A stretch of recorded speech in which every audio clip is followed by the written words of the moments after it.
Good evening, good evening. Good evening, chat. Good evening to you, Rob, and to Tom. So I'm really excited for tonight. So it's my first week back after being away the last couple of weeks. I've been on holes for a week, but that was Friday to Friday. And I haven't been live with Rob before. So that's obviously know Rob from the chat and from Love to Reef. So be really good. And also not the same optician, sorry, no. Definitely not the same internet supplier. Look at that. It got again. I was okay the previous 2 weeks. I don't know what's happened. I don't know if it's one of my connections, but hey, I'll try my best. If not, I'll have to go and try and fix it. Yeah. But and I'm not too sure where Jay is, because as far as I'm aware, Jay was joining us, but he's late or he's not turning up, so I'm not too sure. Right. Yes. With him. And then hopefully got a good topic around why do so many new reefers leave the hobby. And that was prompted. I saw a video, BRS. So it was Ryan was doing a talk. I can't remember if it was New York or in Orlando. And he put a chart up, and that's BRS obviously got a lot of data. Hi, Jay. A lot of data. 80 to 90% of new reefers. Oh, it's gone again. Oh, it's going to be good. Oh, he's back. So yeah, they leave the hobby in the first 12 months. So I don't know how he gets that data, but certainly you see, and you've always, I've only been in a hobby for 10 years, but you always see lots of tanks for sale and stuff like that. The number of times, I think more in the last 2 years, where people just set up their tank and then they go within 6 months for a whole host of reasons. I'm sure we'll discuss those reasons as to why, and also is anything. Oh, and again. Oh dear. In the same pose as well. Same pose. You've got about 60 seconds, Paul, into intervals. Yeah. Have you got a Ethernet cable, or you could kick your son out again? I know he had his room last time. Tell you what, you guys chat. I'm going to try and solve it for the next couple of minutes, and then I'll come back and do the intros. Okay. Oh, yeah. What I was going to say was the stream where it was just Tom and Rob was far more professional. There's none of this shenanigans. I really enjoyed that stream, guys. By the way, I watched it on catch up. Tell me. Yeah, really good. You just put a video out, Jane, on Instagram. I did a little reel, about a minute long. Yeah, just done a bit of shopping. Yeah, so it's coming to the end of term now, and Tom's going to take the mic now. But I feel like I've worked quite hard, so just open yourself up, Jay. Oh dear. Just been too busy getting his new pencil case and lunchbox sorted. That's September. That's one thing that the back to school adverts, they wind me up something chronic when they're on in the holidays. I can't stand it. Just remind me what. But yeah, so I went. You're right, Rob. Did a bit of shopping and bought a few little bits just to just kind of. Have you put them in there or not? Yeah, they're in. So that's why I'm a little bit late, because I was just acclimating them. So they've just gone in. And I haven't seen them. I can't see them now. Well, I looked at them in that little tray, and I went, Marlinardi Ras would eat them in about 30 seconds of them being in the tank. Yeah, they did do a little. So they're really good at Maidenhead Aquatics. They did like a little itinerary. It's like, have you got this fish, lionfish? Have you got any wrasse? Oh, really? Yeah. Before I bought them, and I was like, no, I haven't got any of those. He said, right, okay, you should be good. So yeah, they'd just be tasty shrimp in mine, not sexy shrimp. Tasty shrimp. So they're in. I can see two of them actually now, but I can't see the third one. Yeah, it should be all right. So Jay, what have you added? I found the culprit. It's a wire that I used to use, and I mistook it for my new one.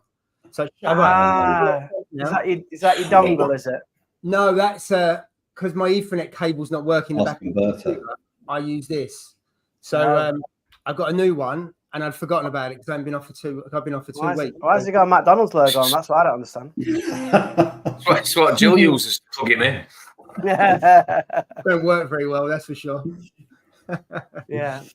So did you say you bought some shrimp?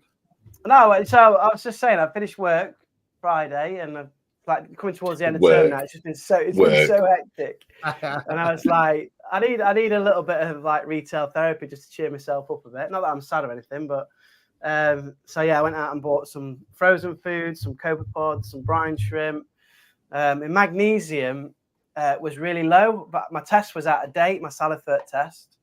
So I bought myself a new one of them. So I need to do that tonight at some point. And then I bought myself 3 little sexy shrimp. That's the latest edition. So yeah, just something extra in there. I've got quite a lot of biodiversity. I know you talked about it on Dr. Tim's about biodiversity. So I got a huge amount of biodiversity. And I just thought, yeah, I'll add another creature that I think, touch wood, is not going to be consumed or taken by anything that's in there at the moment. So yeah, I'm excited. It's good. And they'll also be quite hard to spot, so that it makes me kind of look like intricately at the tank to try and find them, but also I might, find other things as well whilst I'm looking. That's the idea. What's so funny? Well, it just keeps you entertained. It's almost like it's like a kitten just eating a little ball of wool around. I just love this hobby, and you guys have been in it a lot longer than me, and you love it probably more than me. But I just love this hobby, and like creating your own little ecosystem with the smallest creatures up to the biggest, as it were. Obviously, not that big in my nano, but the biggest ones in there. Creating that ecosystem where they can all be self-sustaining within a glass. It's pretty impressive, isn't it? Really, the science behind it all. It's pretty cool. So so hopefully they'll settle in well. I got 3 of them.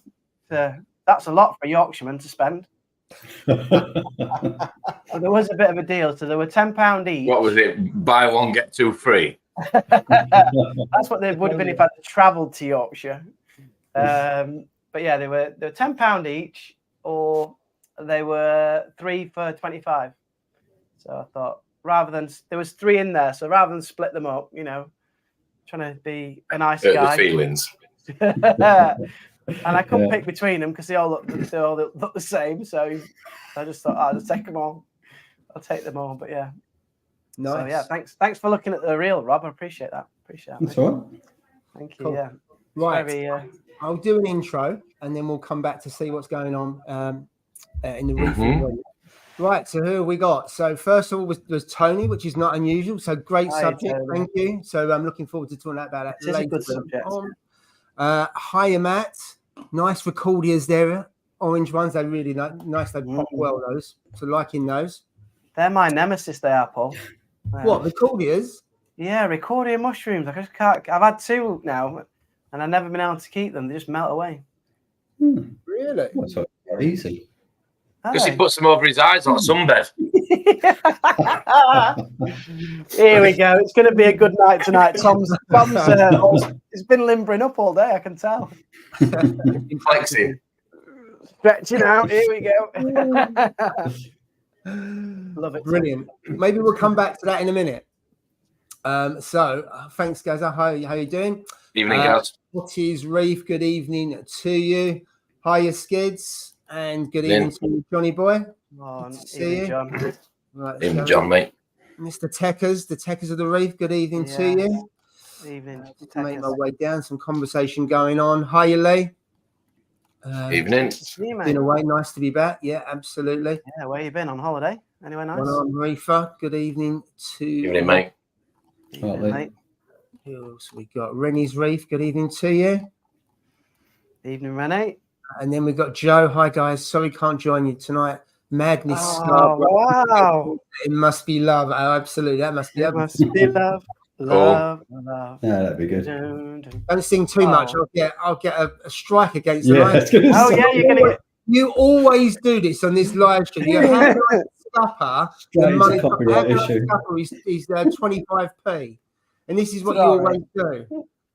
I know. Mine always get monetized, and yours never seem to do for some reason. Well, there's. Oh dear. Umpa-Lumpers doing a cover of madness. Even live streams, they only earn like £2. There's not much money. No, there's not. Even less than mine. Well, yeah, I suppose £2 better than nothing. Yeah, UK and 120. Good evening to you. Evening. Yeah, mate. Right, let's see. Got Alex Brooks. Hiya, Alex. Hope you're well. Hiya, Daz. Good evening to you, Darren. Evening. Hiya, Darren, mate. Dave Ema. Hiya, evening, Dave. Drippy, what's he saying? Evening squashers. Who geese and fish palace? Anyone heard of him? No. Hope he's better than the orange bloke. Yeah, cheers for that. Appreciate that. Yeah, feedback is good. Hiya, Haley. Good evening to you. Hi, Haley. Trigger Fish 45. Hope you're well. Let's keep going down. Critical Reefer. Good evening to you. Evening. Good. Come on to our tanks in a little bit. Yeah. Hiya, Scott. Hope you're well. Evening, Scott. He's in party mode, but he's got his party on. Okay, Drippy. Paul goes missing and comes back with a new. But yeah, I've been to the butchers just before I went away. There's not much left on there, is there? Really? I mean, you're trying to catch up with Steve and Tom. Got that with a firework. Shiny brow as well. I'm glad Rob's here. It's, you know, I'm going to be with bald people again. When it was Ross, Steve, you know, we're outnumbered there.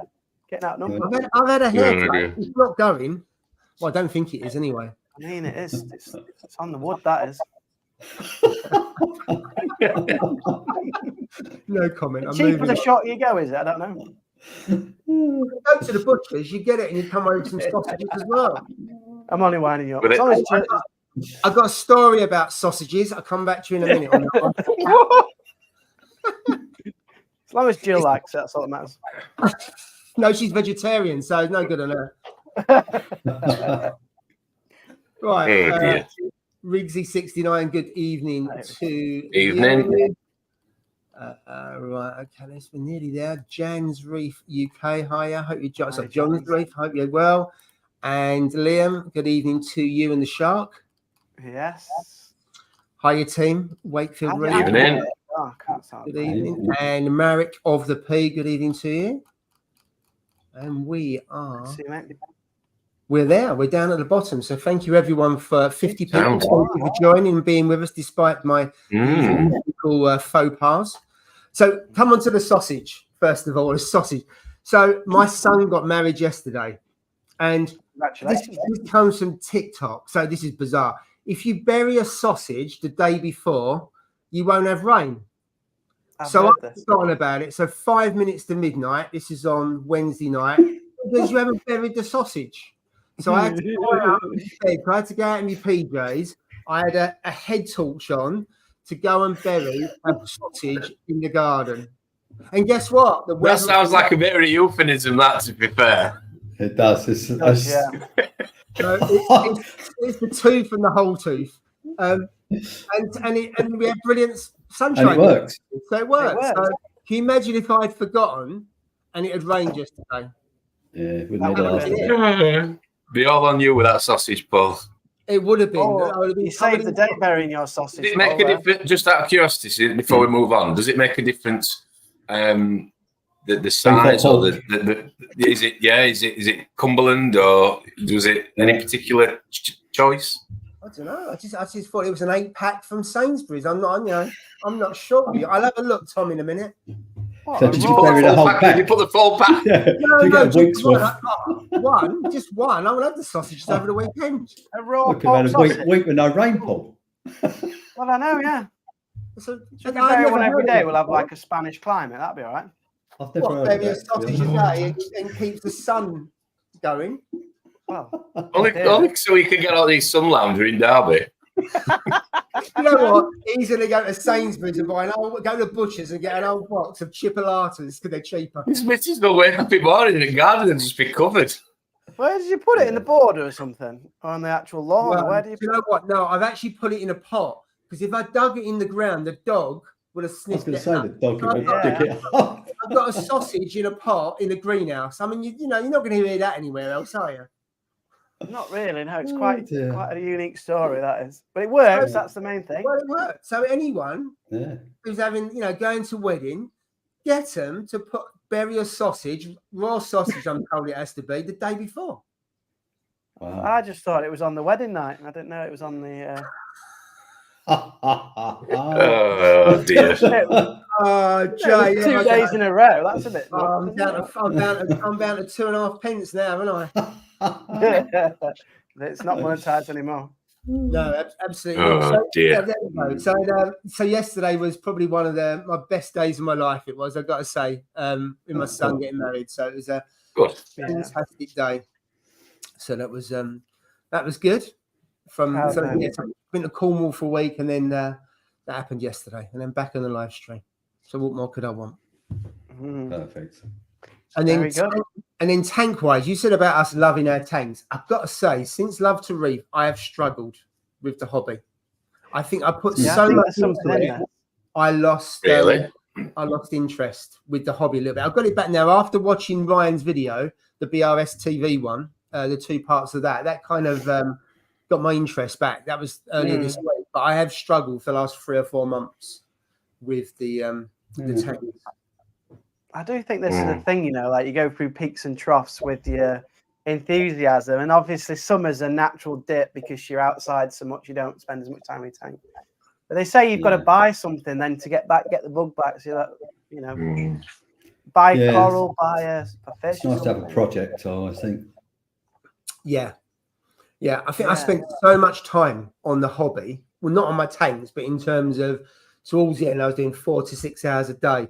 Getting it all sorted out, that it was just a point where I just had enough and sick of it at the end. So I was just doing the light maintenance, and that was it, and doing nothing else with the tank. So they have suffered a little bit, both when the organising, so I had no time on them. But just since then, so I've been keeping them ticking over, because I think if you don't do anything with the tanks, that's when it starts going south. And if it goes south, it's really difficult to pull it back. And if you do, it takes a long time. So I hadn't lost interest totally, but I was just keeping them ticking over more than anything else. That's it. You got to stay with your routine, even if you lose an interest. You've got to stick to them little routines, haven't you? Water changing. Yeah. Make sure you clean your glass and things, like just the minimum. Yeah. So I found the last 7 days I've been doing loads of water changes. To your point, water changes, cleaning the glass and stuff like that, and the corals are perked up already. You said that before, Jay, haven't you? The water change and the difference that can make to your tank and your corals. Yeah, it does. It really does. I've managed to watch your 2-part series, by the way, on Dr. Tim's, and I think I'm not just saying this because I know you. I think it's one of the best videos that I've seen this year on reefing, just because of like the discussion around. It's obviously a very knowledgeable guy. Yeah. But just the discussions about cycling, but the other ones are quite unusual about nitrate testing, and then intermittent skimming and stuff like that. And I was like, I can see the science working well, but I've never thought about, that science, as it were. A very interesting video, really good. So I really enjoyed that.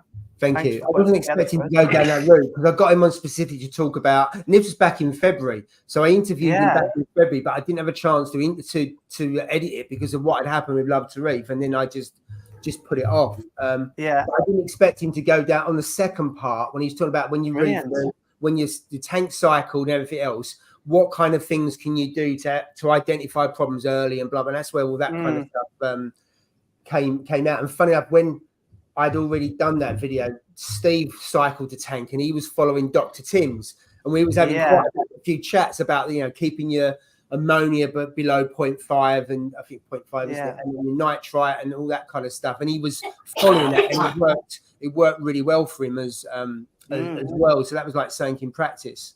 I've never done that method before. I've usually done the prawn, to be fair. Yeah, I did Dr. Tim's method when I did mine.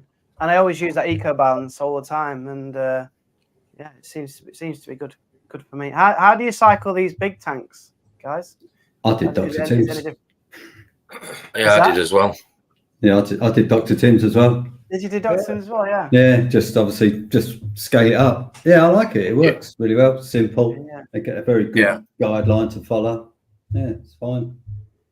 Yeah. I had the temperature, lowered the salinity. Load the salinity and add the temperature. That's what I did. And it makes perfect sense what he was saying around salinity lower, so therefore the bacteria is not fighting to stay alive; it can then thrive, and that really helped. And then the temperature keeping it up to 28 degrees helps, because it helps them to breed. And then Yeah, just speeds it up. Yeah. Below 0.5, so you keep the cycle. It doesn't stall and doesn't cause problems as well. So all those kind of things was really obvious, and I hadn't really heard all that packaged together before. And I think it was Tom. He did a talk, didn't he? At Macna, was it 3 or 4 years ago? Yeah, it was a few years ago. Yeah. So that's what gave me the idea. So all I did was contact him. I had to email him. I was almost stalking him. So I emailed him a few times. He came back to me, and then we went round and round in circles for a little bit. And it took a while. And he said, yeah. And I said, how about this date? He said, yeah. And then we just got on StreamYard and filmed it. So my only criticism was I felt it like just ended too short. I wanted to listen to it for a bit longer. I know you broke it into 2 parts, didn't you? Two, because it was over 50 minutes. And I spoke to you guys about should I break it into 2 parts or do one? And I think all of you come back and said split it into 2. Unfortunately, I can naturally split it into 2 as well. So I moved on, so I was able to do it. So that worked. Worked quite well. But yeah, great video. That's really good. Yeah. So we'll come to Rob, because Rob, I think can you imagine? Did I see a post from you that you're looking to do coral spawning, or have I made that up? No, He is. No, I have put a post out. Yeah, so I'm just setting up yet another tank. So, as I was saying earlier about, I like the project. Yeah, I've been thinking about it for ages. So I've just been ready to pull the trigger, really. So I just thought, right, I'll just start. I've got the same tank as you, I think. Is that a 170 behind you? I've got a 170 in the garage. This is the Peninsula, the original Peninsula. So this is 100. The other one's 170. But I do like the 170. I think it's a great tank. Yeah, so that's what I intend to use. So I've just been buying. I bought a Radion light for it this week. This morning I bought another Apex system. I was going to try and piggyback off the one I got, and I was just like, it's going to be a pain. So I bought another one. And I'm just working out, because I've got that whole tank has got to be completely encased, so no light can get in there. Because like the rest, fresh room, all of the pumps all have little lights on them, don't they? So even at night when you go in there, it's like a million blinking lights all over the place. Yeah. So I've got to work out how to enclose it all. So that's sort of the latest project. So Rob, where do you get the method? Someone said obviously Jamie Craigs has done it for quite a while. Have you got a recipe that's Jamie's or someone else, or is it your own research? How are you following? Because it obviously takes a while, and you've got to follow a cycle, haven't you? I think from what I've read very briefly. Yeah, so you have to import the seasonal data, which is out. There's certain websites. I mean, Jamie's first paper that he published is a massive appendix at the back, which gives all the seasonal data. So you can just copy that if you want. But as for Australia, I'm going to try and do Indonesia if I can, because what I'm thinking is I'd like to get some millies from Bali and try them. And so get the seasonal data for Bali, so sea surface temperatures and the lunar cycle. So you have to change the lights, the lunar cycle, and the temperature. They're the sort of 3 main things that you have to track, and it'll go up and down as the season goes. But they run warm, like compared to what we run our tanks. I think the lowest it gets is like 27.4 or something, and it goes right up. So I was like, ooh, that's hot. So it's kind of, I'm going to make a video series of it all anyway, because do you know Richard Ross? Do you ever watch any of his stuff, Richard Ross? No, not familiar. Okay. So he's American. He was a cephalopod guy, but he's quite well known in the hobby, and he's doing it in his house. And he went, this is something all reefers, those throwaway comments that people make, this is something all reefers should do. And I just went, I wonder how possible that actually is to do. So I just thought, I'll set up a little tank. I mean, I've got no idea if it's going to be successful. Could be a complete disaster. But I thought if I just document what I'm doing and how to do it, then other people can look at that and go, definitely, that's far too involved, or I fancy and have a go of it. I just thought, because I can't find anyone anywhere online who's actually documenting a spawning tank. The only people seem to be doing it at the moment is like coral farms or scientists. And there's not really any hobbyists, just with a small tank, one light, I don't know, 4 or 5 colonies, to see how we get on. That's my idea. Sounds fantastic. Yeah, Definitely. the only way to It's keep the best the to look. hobby sustainable as well, isn't it? Long term, that's the way to go in terms of keeping it sustainable. With all these possibly. bleaching events, I mean, I know you. That was my favourite bit of your chat with Tom. You know, he talked about your visits to different reefs and various different parts of the world. And obviously, we've had a major bleaching event in the northern section of the Barrier Reef recently. Yeah, it's been a grim year actually. Been a very grim year for the natural reefs. So spawning and being able to do that is one. The science is just fantastic to try and have a go at it, but that's what I like. I just like to have a go. And I mean, even if you get it wrong, you always learn something. That's what I quite like. Absolutely. What's the thing about urchins? I can remember someone saying about urchins have a role in it, don't they? But I can't remember what exactly. Yeah, well, they use them to clean when they settle. They use them to clean the algae off. But you have to. So if you whack an urchin in, I can't remember what the temperature is. Something like 38 urchins, or something. Causes them to spawn. Yeah, and then you have to raise tiny little urchins. But wow. I just deal with each. I was going to say, I just deal with each as it comes. Yeah. I'll see if I can keep my clownfish alive. That'll do me. So you get your sexy shrimp breeding. Yeah, but I'll definitely be watching your journey. That'll be brilliant. And if you manage to do it, I would be happy actually. Yeah, so I've just kind of today I've got the light, ordered the apex. I've ordered the T-slot alley frame. I'm going to build around it, and I've ordered like the black plastic.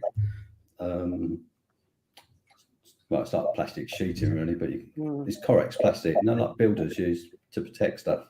So it's waterproof, very light. So that's where I am at the moment. Right, we've got some comments. I'm going to go through some comments about it. What have we got? A couple of people have said, Rob, your sound, it's echoing. I'm not picking it up here. I don't know if that was just temporary. So I don't know if people are struggling with Rob's mic. Just let us know.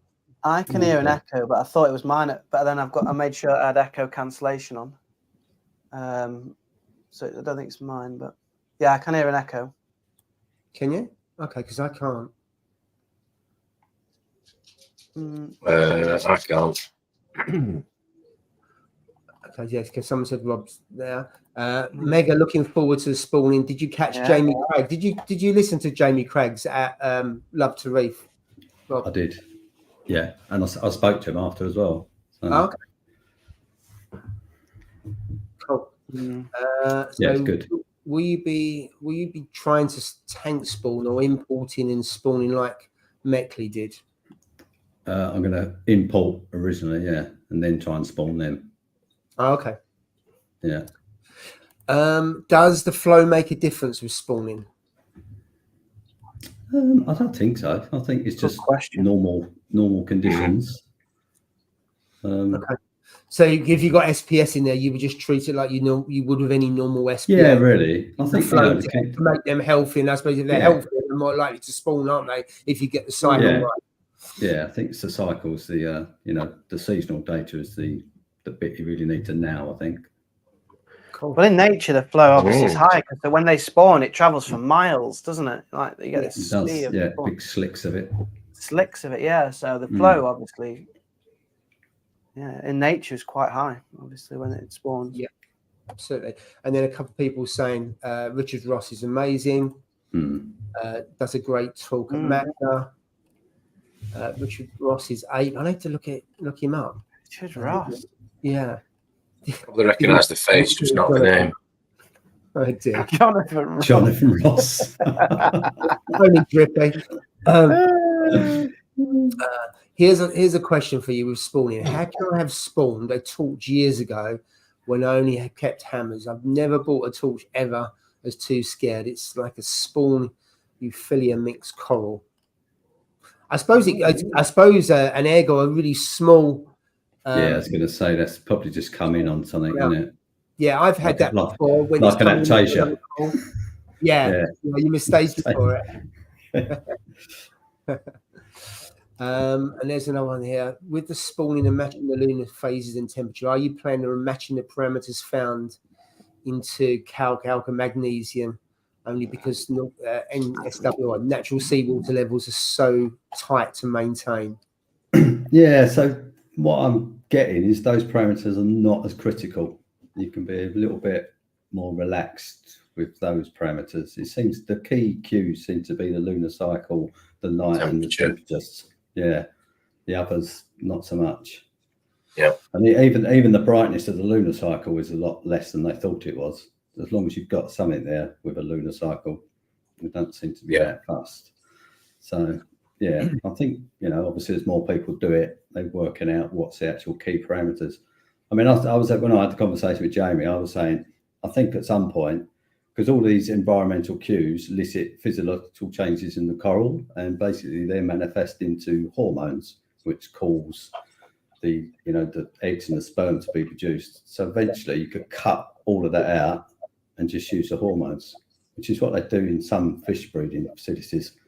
They just basically put hormones in the water, which make them breed and spawn. We'd probably be able to do that at some point with the corals, and you won't have to worry about the seasonal data, the lunar cycles, the temperatures, and all a long way down the line, but probably where they end up. I think there's definitely something with the temperature in there, because I've never had the fish that I've got in my system lay eggs, and these are the same fish that I've had for many, many years since I upped the temperature. Most people run their tanks cool, if not, you know, they're probably 2 or 3 degrees colder than what they'd be happier at. But one, you got to pay for it and you have to heat it. But I think you get better behaviour when you get into the 26s and 27s. Like you were saying about chromis laying eggs and clownfish spawning more. Yeah, they just seem to be happier when there was kind of. I've had the same fish in different systems for years, and they've never laid eggs. And this tank runs at 27 to 28, and they lay every 2 weeks without fail. Yeah. Really? Yeah. I suppose if we get mixed and we get corals and all that from all over the world, some are going to be okay at that. Yeah. Others struggle, because that's the thing. We throw everything in from every quarter of the world, different temperatures, and that's the issue. I suppose if you're putting it to just barley, if I don't know, in barley, for example, it's high. I don't know. You've got it's high. Yeah, easier, can't you? Yeah, exactly. Yeah, it's like saying, I mean, if you buy a scully from, you know, the northern part of the Barrier Reef, that's going to be happy at 22s, 23s, isn't it? Yeah. You know, and the other corals, you know, they're going to start sulking at 27. Yeah. So, yeah, we did. I guess that's where the 25 comes from, because it's going to average. It's kind of an envelope where most things are going to live. They might not all be happy, but you're probably going to get more success there. And that's the problem when you pick an average. If it's 25, 26, and as you say, some are okay at 22, some at 28, you're going to have some that are okay, and the others potentially are just surviving. Yeah, and then you wonder why they surprisingly died 2-3 years later, and they've been struggling, and they're going downhill very slowly, and you don't know really until they pop. Yeah. It's a fair point. It's a good subject. Right. Sorry, Jay, you was going to say, and they're going to go back to comments. No, I can't remember what I was going to say now. It was something really, really important. No. It was. No, I can't remember. I'll come back to you in a minute. Yeah, I'll remember. There we go. So comment there. I heard a very interesting bit of information regarding spawning earlier. The corals uptake their zoophilium within the first year and stick with it, and you can train them to take higher temperatures. Interesting. Yeah.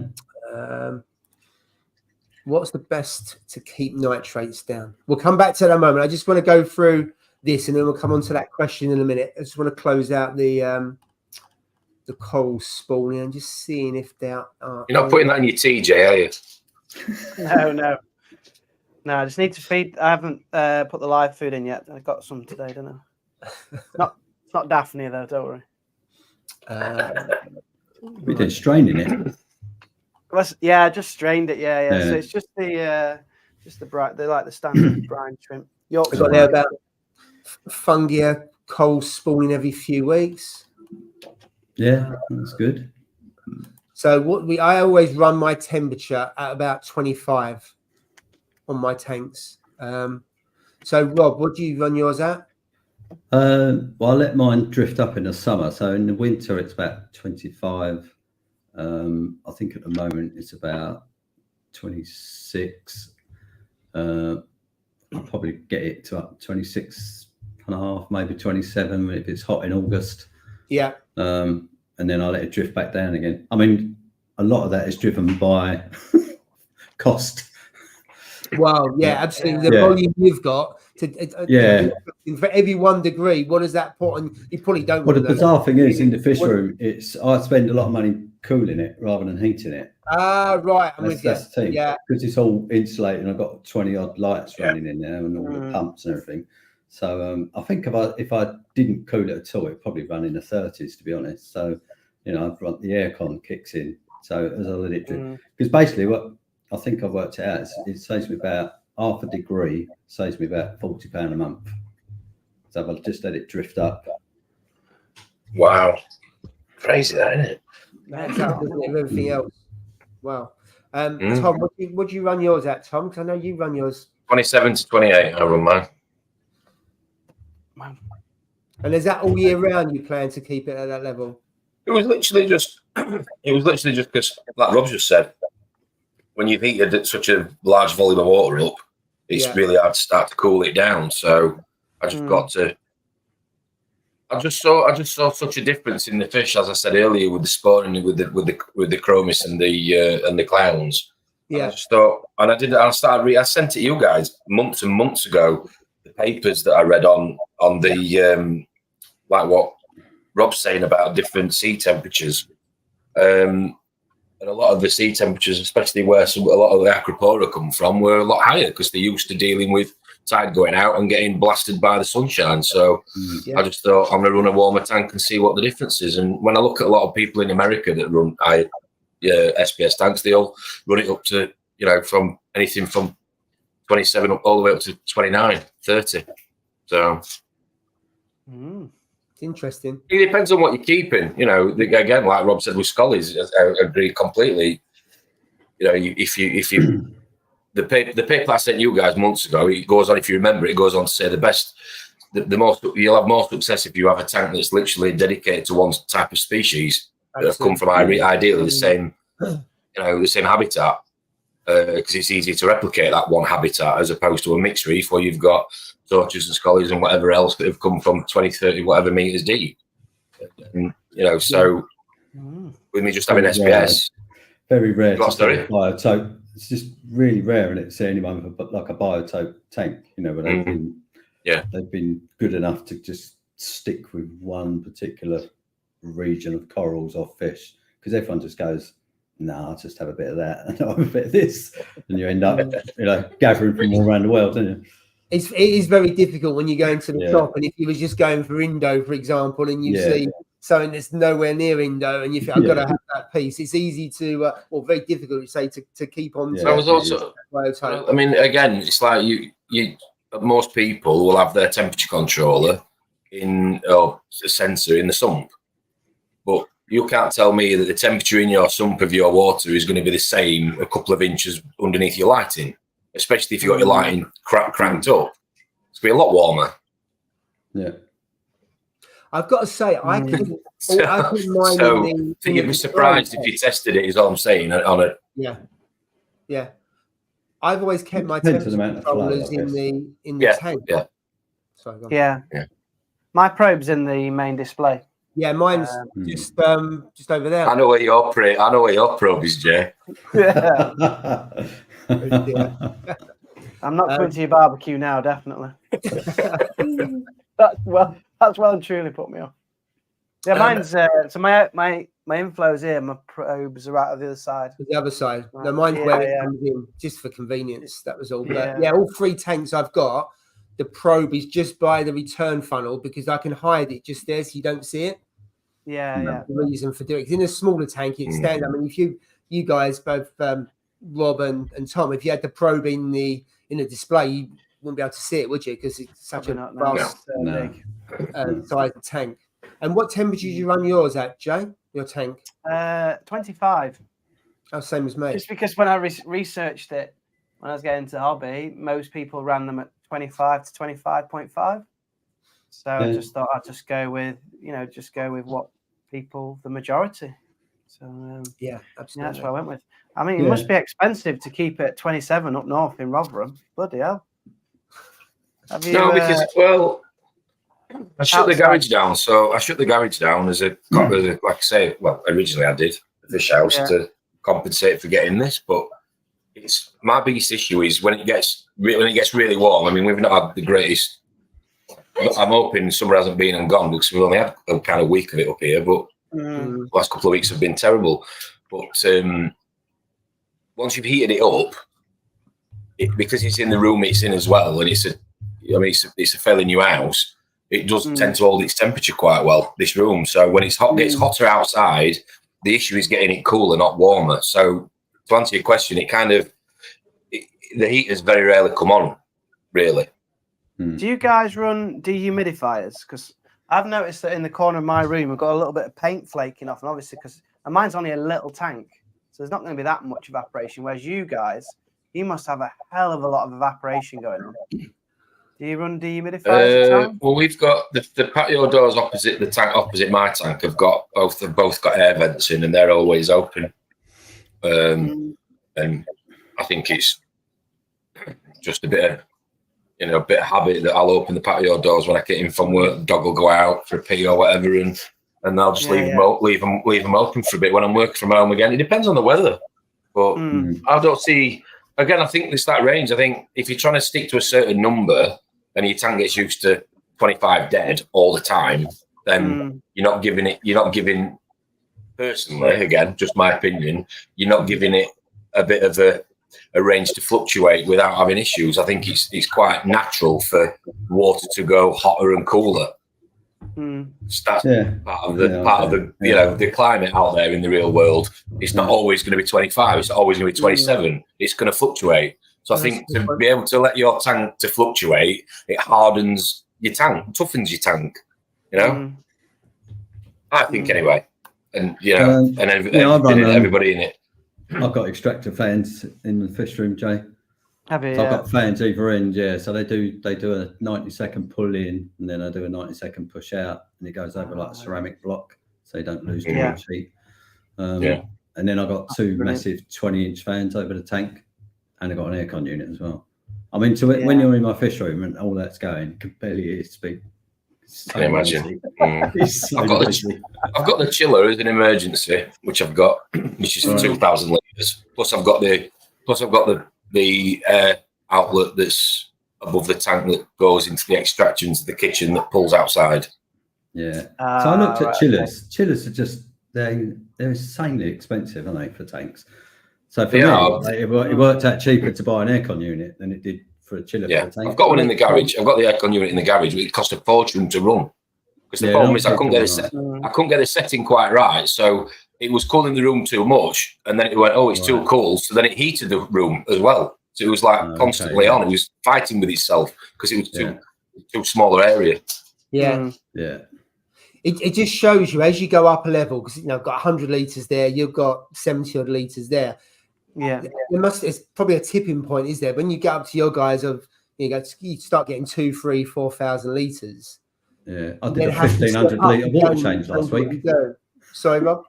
So I did a 1,500 litre water change. Wow, that's my tank. Wow.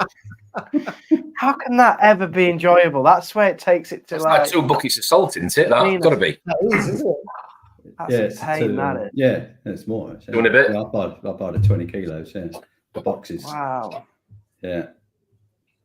Yeah, that's not normal. That's not normal. It's good. I had an issue with the tank when I went away. Yeah.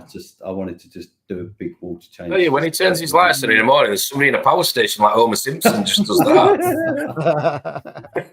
It is a beautiful tank, Rob. I love your fish selection. Yeah, fish selection's awesome. Really large fish in there. Still waiting for Paul to pop round since he's only down the road.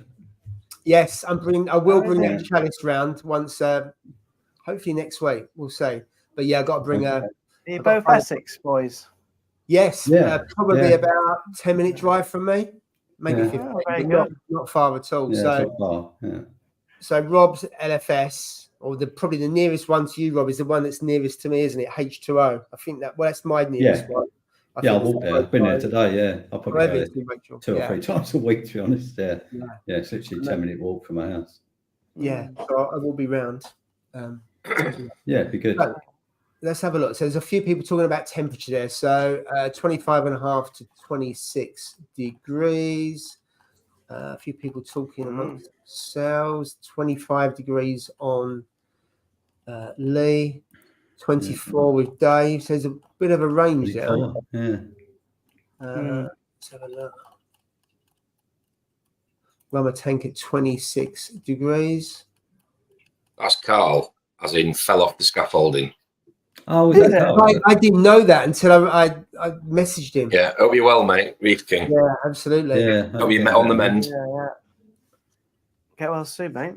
Bloody hell. Absolutely. Red Sea can get up to 28 degrees.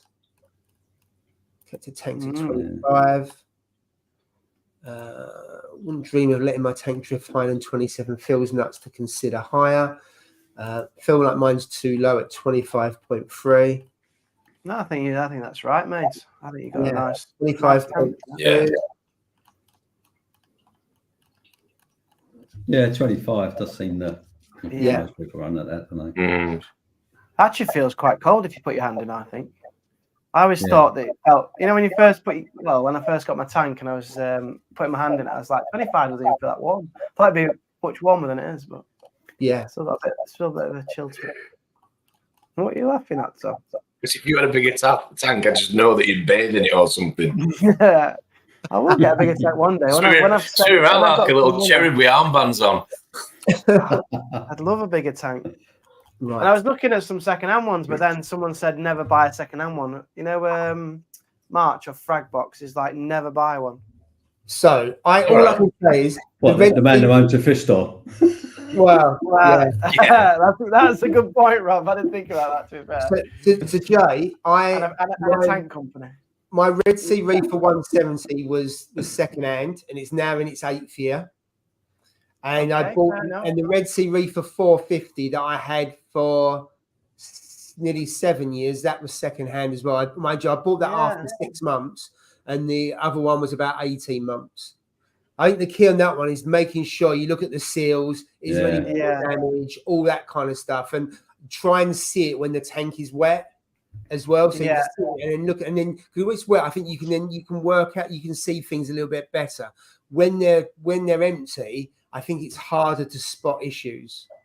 So you sit up and running, and I opened the cabinet, have a look all around the seals on that. Is there any water damage? If there's any water damage on a cabinet, I wouldn't bother.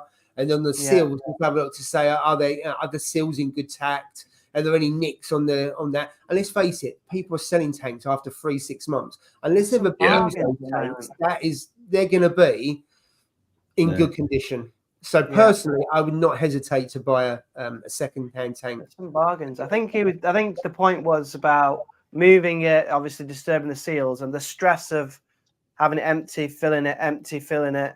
The kind of stress on the seals with doing that a number of times. I think that's probably more of a case with a 6 foot and over tank.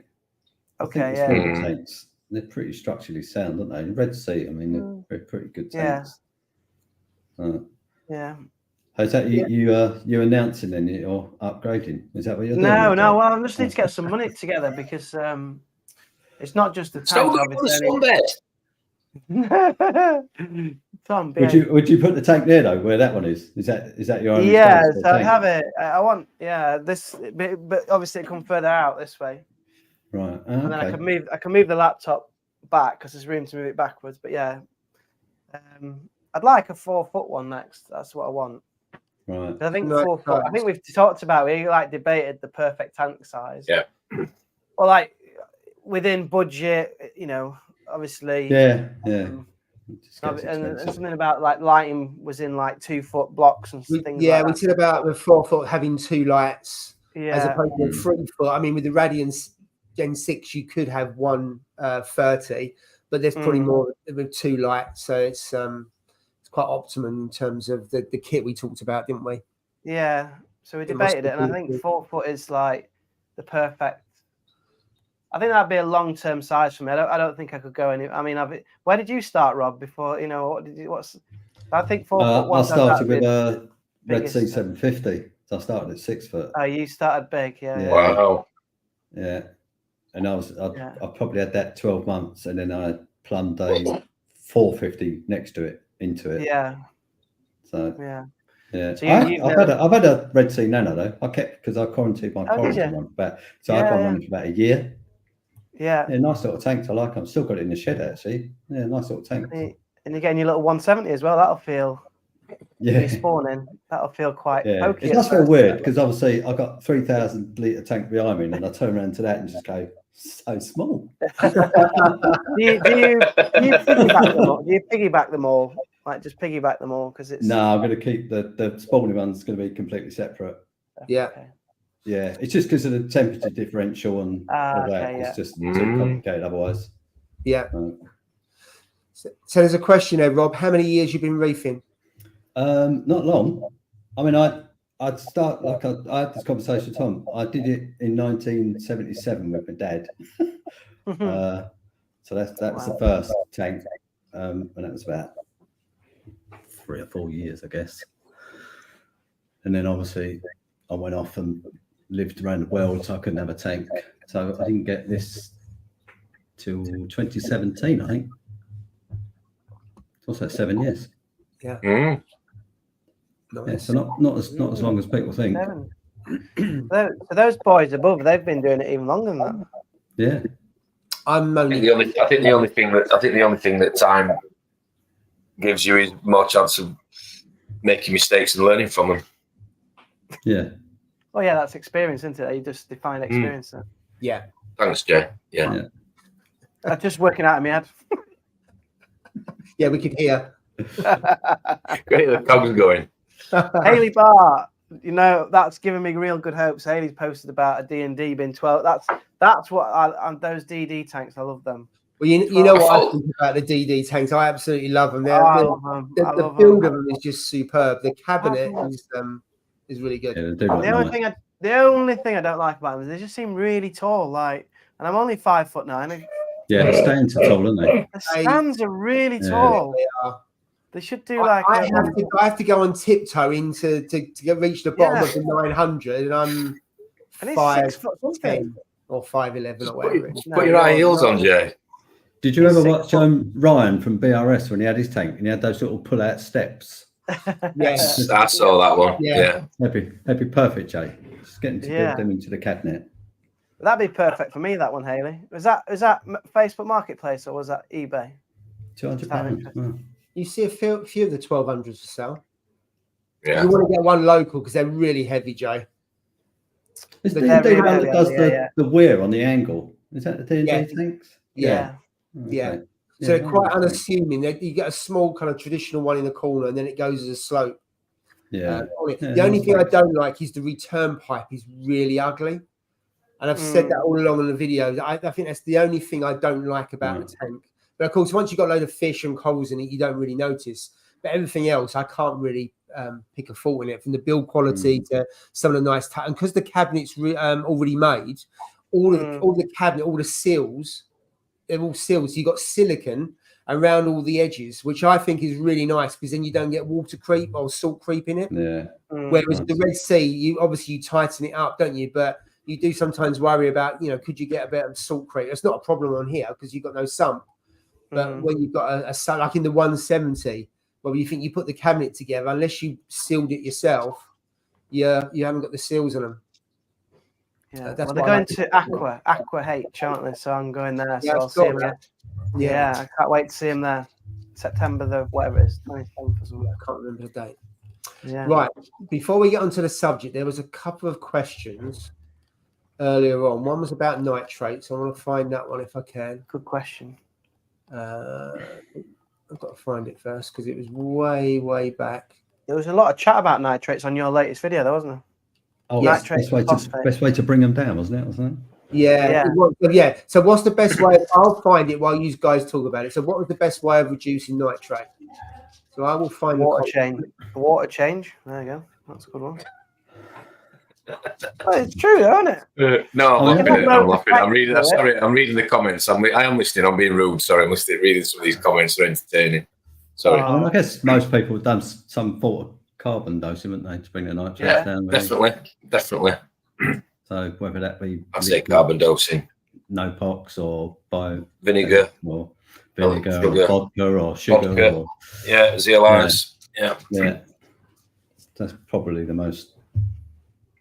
I think if it's a small tank, what I'm going to go once I've got this tank, I'm just going to do water changes. So just do water changes every week on that, and I don't think it needs anything else. Now it's almost 2 years old. I'm actually now going to just ignore the dynos and go back to a normal routine because I think I've been sidetracked in trying to sort the dynos out, and it's affected what I've done on the other side. I think if I just go back to how you run a reef tank, keep all the measurements that they are, dose the stuff that I usually dose, and hopefully eventually that will keep competing. If I'm doing the water changes and other stuff like that, keep on top of your husbandry, definitely.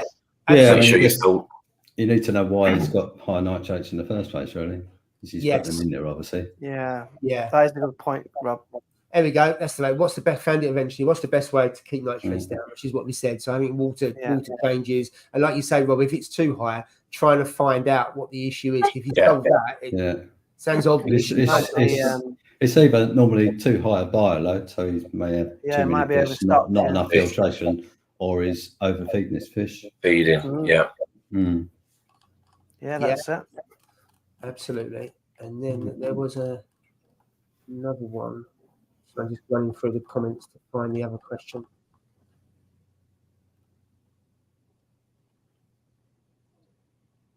So, Bob, do you have problems with nutrients in your tank at all? Because obviously you've got a lot of fish, or have you managed to balance the in and the out? I've run them probably higher than I'd like, if I'm honest. I'm at that phase where I'm waiting for the corals to get to a sufficient size where they're sucking up the nutrients. Yeah. So, because I'm a fish man, really. I've got a lot of fish. So at the moment, I'm having to export quite a bit. So I think my nitrates are about 30. Run my phosphates about 0.1. Yeah, because I wouldn't say that was too. I mean, a lot of people are running phosphates at about 0.1, which you go back 4 years ago, that was seen as the phosphate I'm happy with. Yeah, nitrate's probably 20, would probably be a better number, to be honest. But yeah, I'm not really seeing any, adverse effects running at that.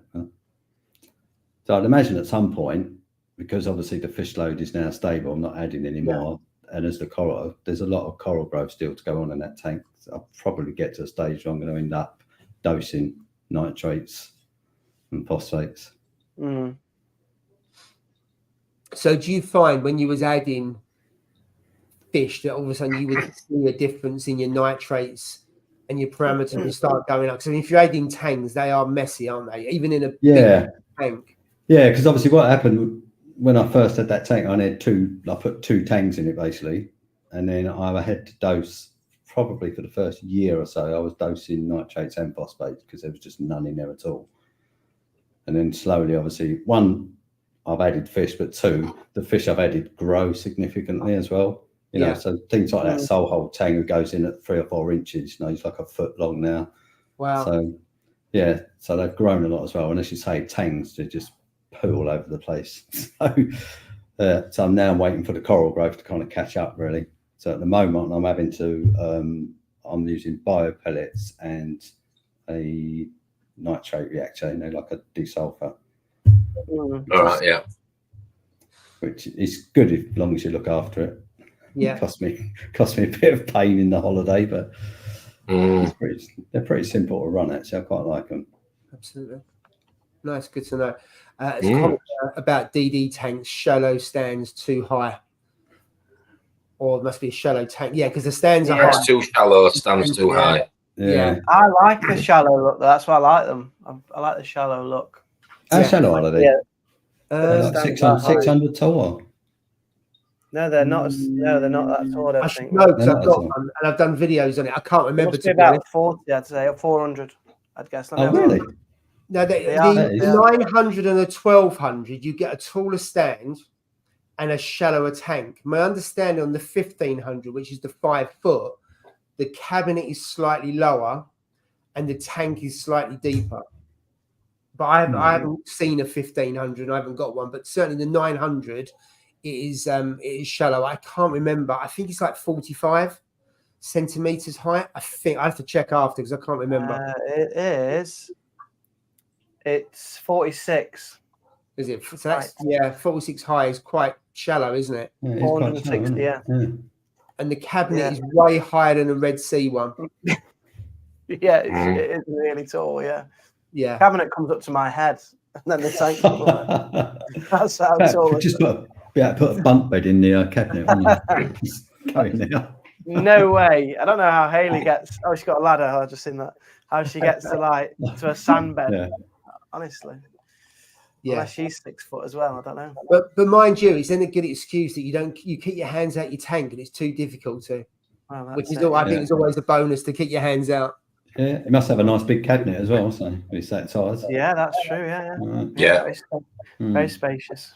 It's good if you've got a lot of kit, because quite often, certainly the Red Sea, it's very difficult if you put kit towards the back and you're messing around and stuff like that. But you can actually, really bizarre. You can put your head into the sump and you can reach in, and it's a lot easier to maintain. If you've got your return pumps, obviously on the far left-hand corner, so it's easier to maintain, I find, which sounds like a small issue or a small benefit, but I've found it really useful. It's easier to maintain that tank in the sump than it is the Red Sea ones, I found, because they're obviously smaller tanks, shorter, should I say. And okay, what do you consider too high in nitrates? Who wants to go with that one? Personally, I think 20 on mine, but That's over 50. A lot of people would disagree with that. So Tom, you said 50? Above That's over. It depends on what you keep, and if you're going fish only, you've got a lot more. Yeah, I mean, room, I think it depends on the tank, doesn't it? But yeah, over 50, I'd start getting a bit sweaty. Yeah. Yeah. I don't like it if it goes over about 40, 50, the same on that, because I know the tank's usually okay. It depends, as you say, what you keep, but I don't keep any high-end acros or anything like that. A lot of the corals I keep, they love the higher nutrients. Well, they seem to anyway. They grow pretty well. And I have less issues when the nutrients are higher than if they're lower. I think if you get there slowly as well, most exactly. You know what I mean? Like anything. Yeah. When he was at Sanjay, used to run his tank at nitrates, which is I don't even think he could measure them. They were that high, weren't they, at some point?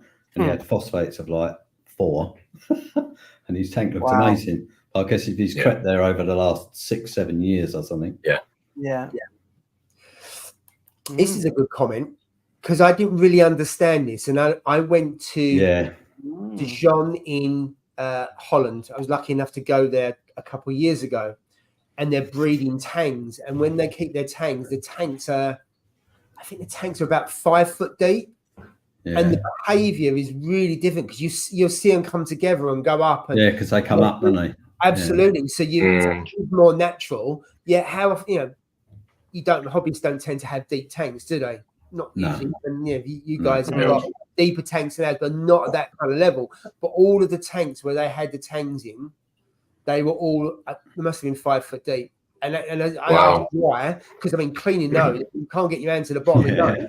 And they must have been, they weren't fish only, but they just had softies in it. So, and it made sense. And it's because of the breeding behaviour for those types of fish. So, and then you see some of the other tanks, they were nowhere near as deep as those. So again, they was doing the keeping the fish to the environment that you obviously can't mimic it, but you can try and do the best you can, can't you? And they was having success with yellow tanks. Yeah, that's what if I ever build a colossal build, that's what I'd like, a tank 8-9 foot deep for that very reason. Wow. Because you see completely. You want to get diving in it again? I do. I've been locking my dives when I'm cleaning the glass.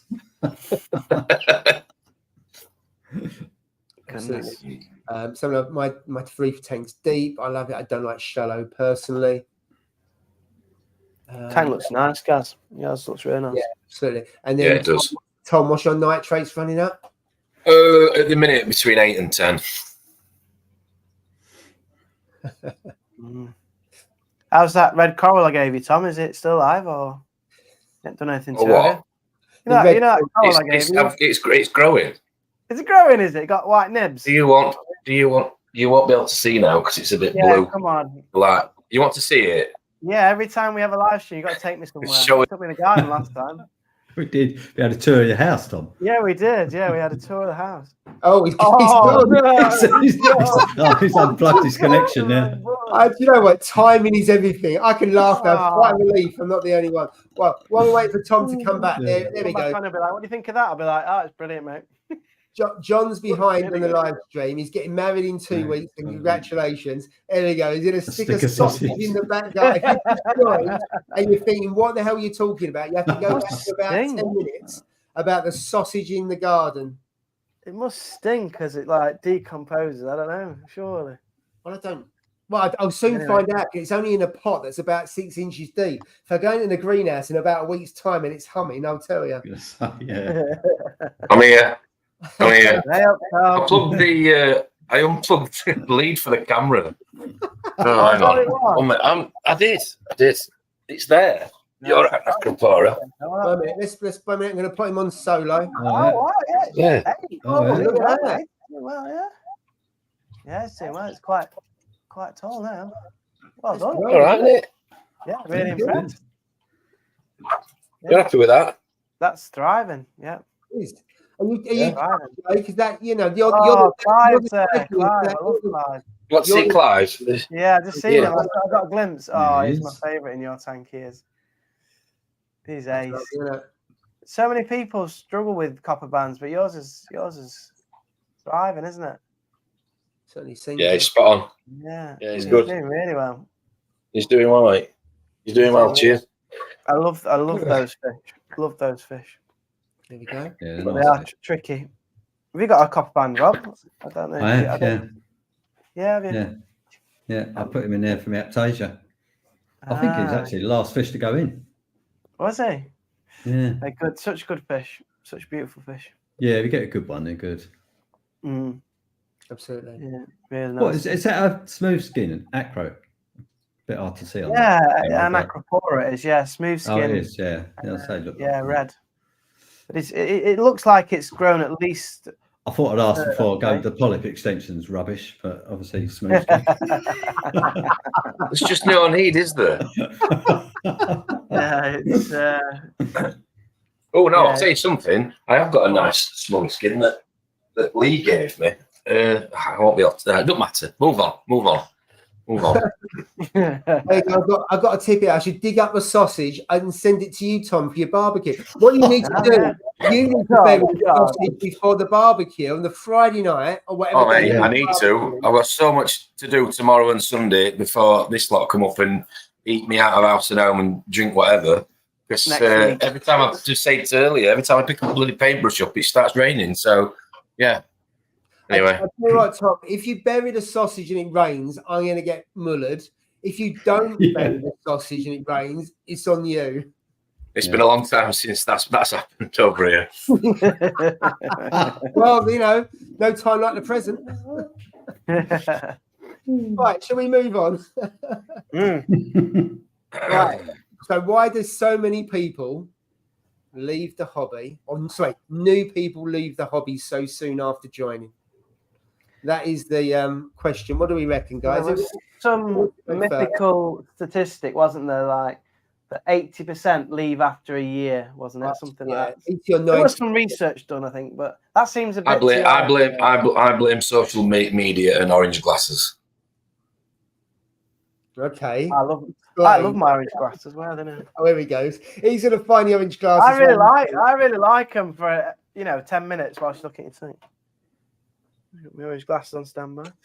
Because my point here is that people see tanks, and I think when I first got in hobby, Instagram wasn't.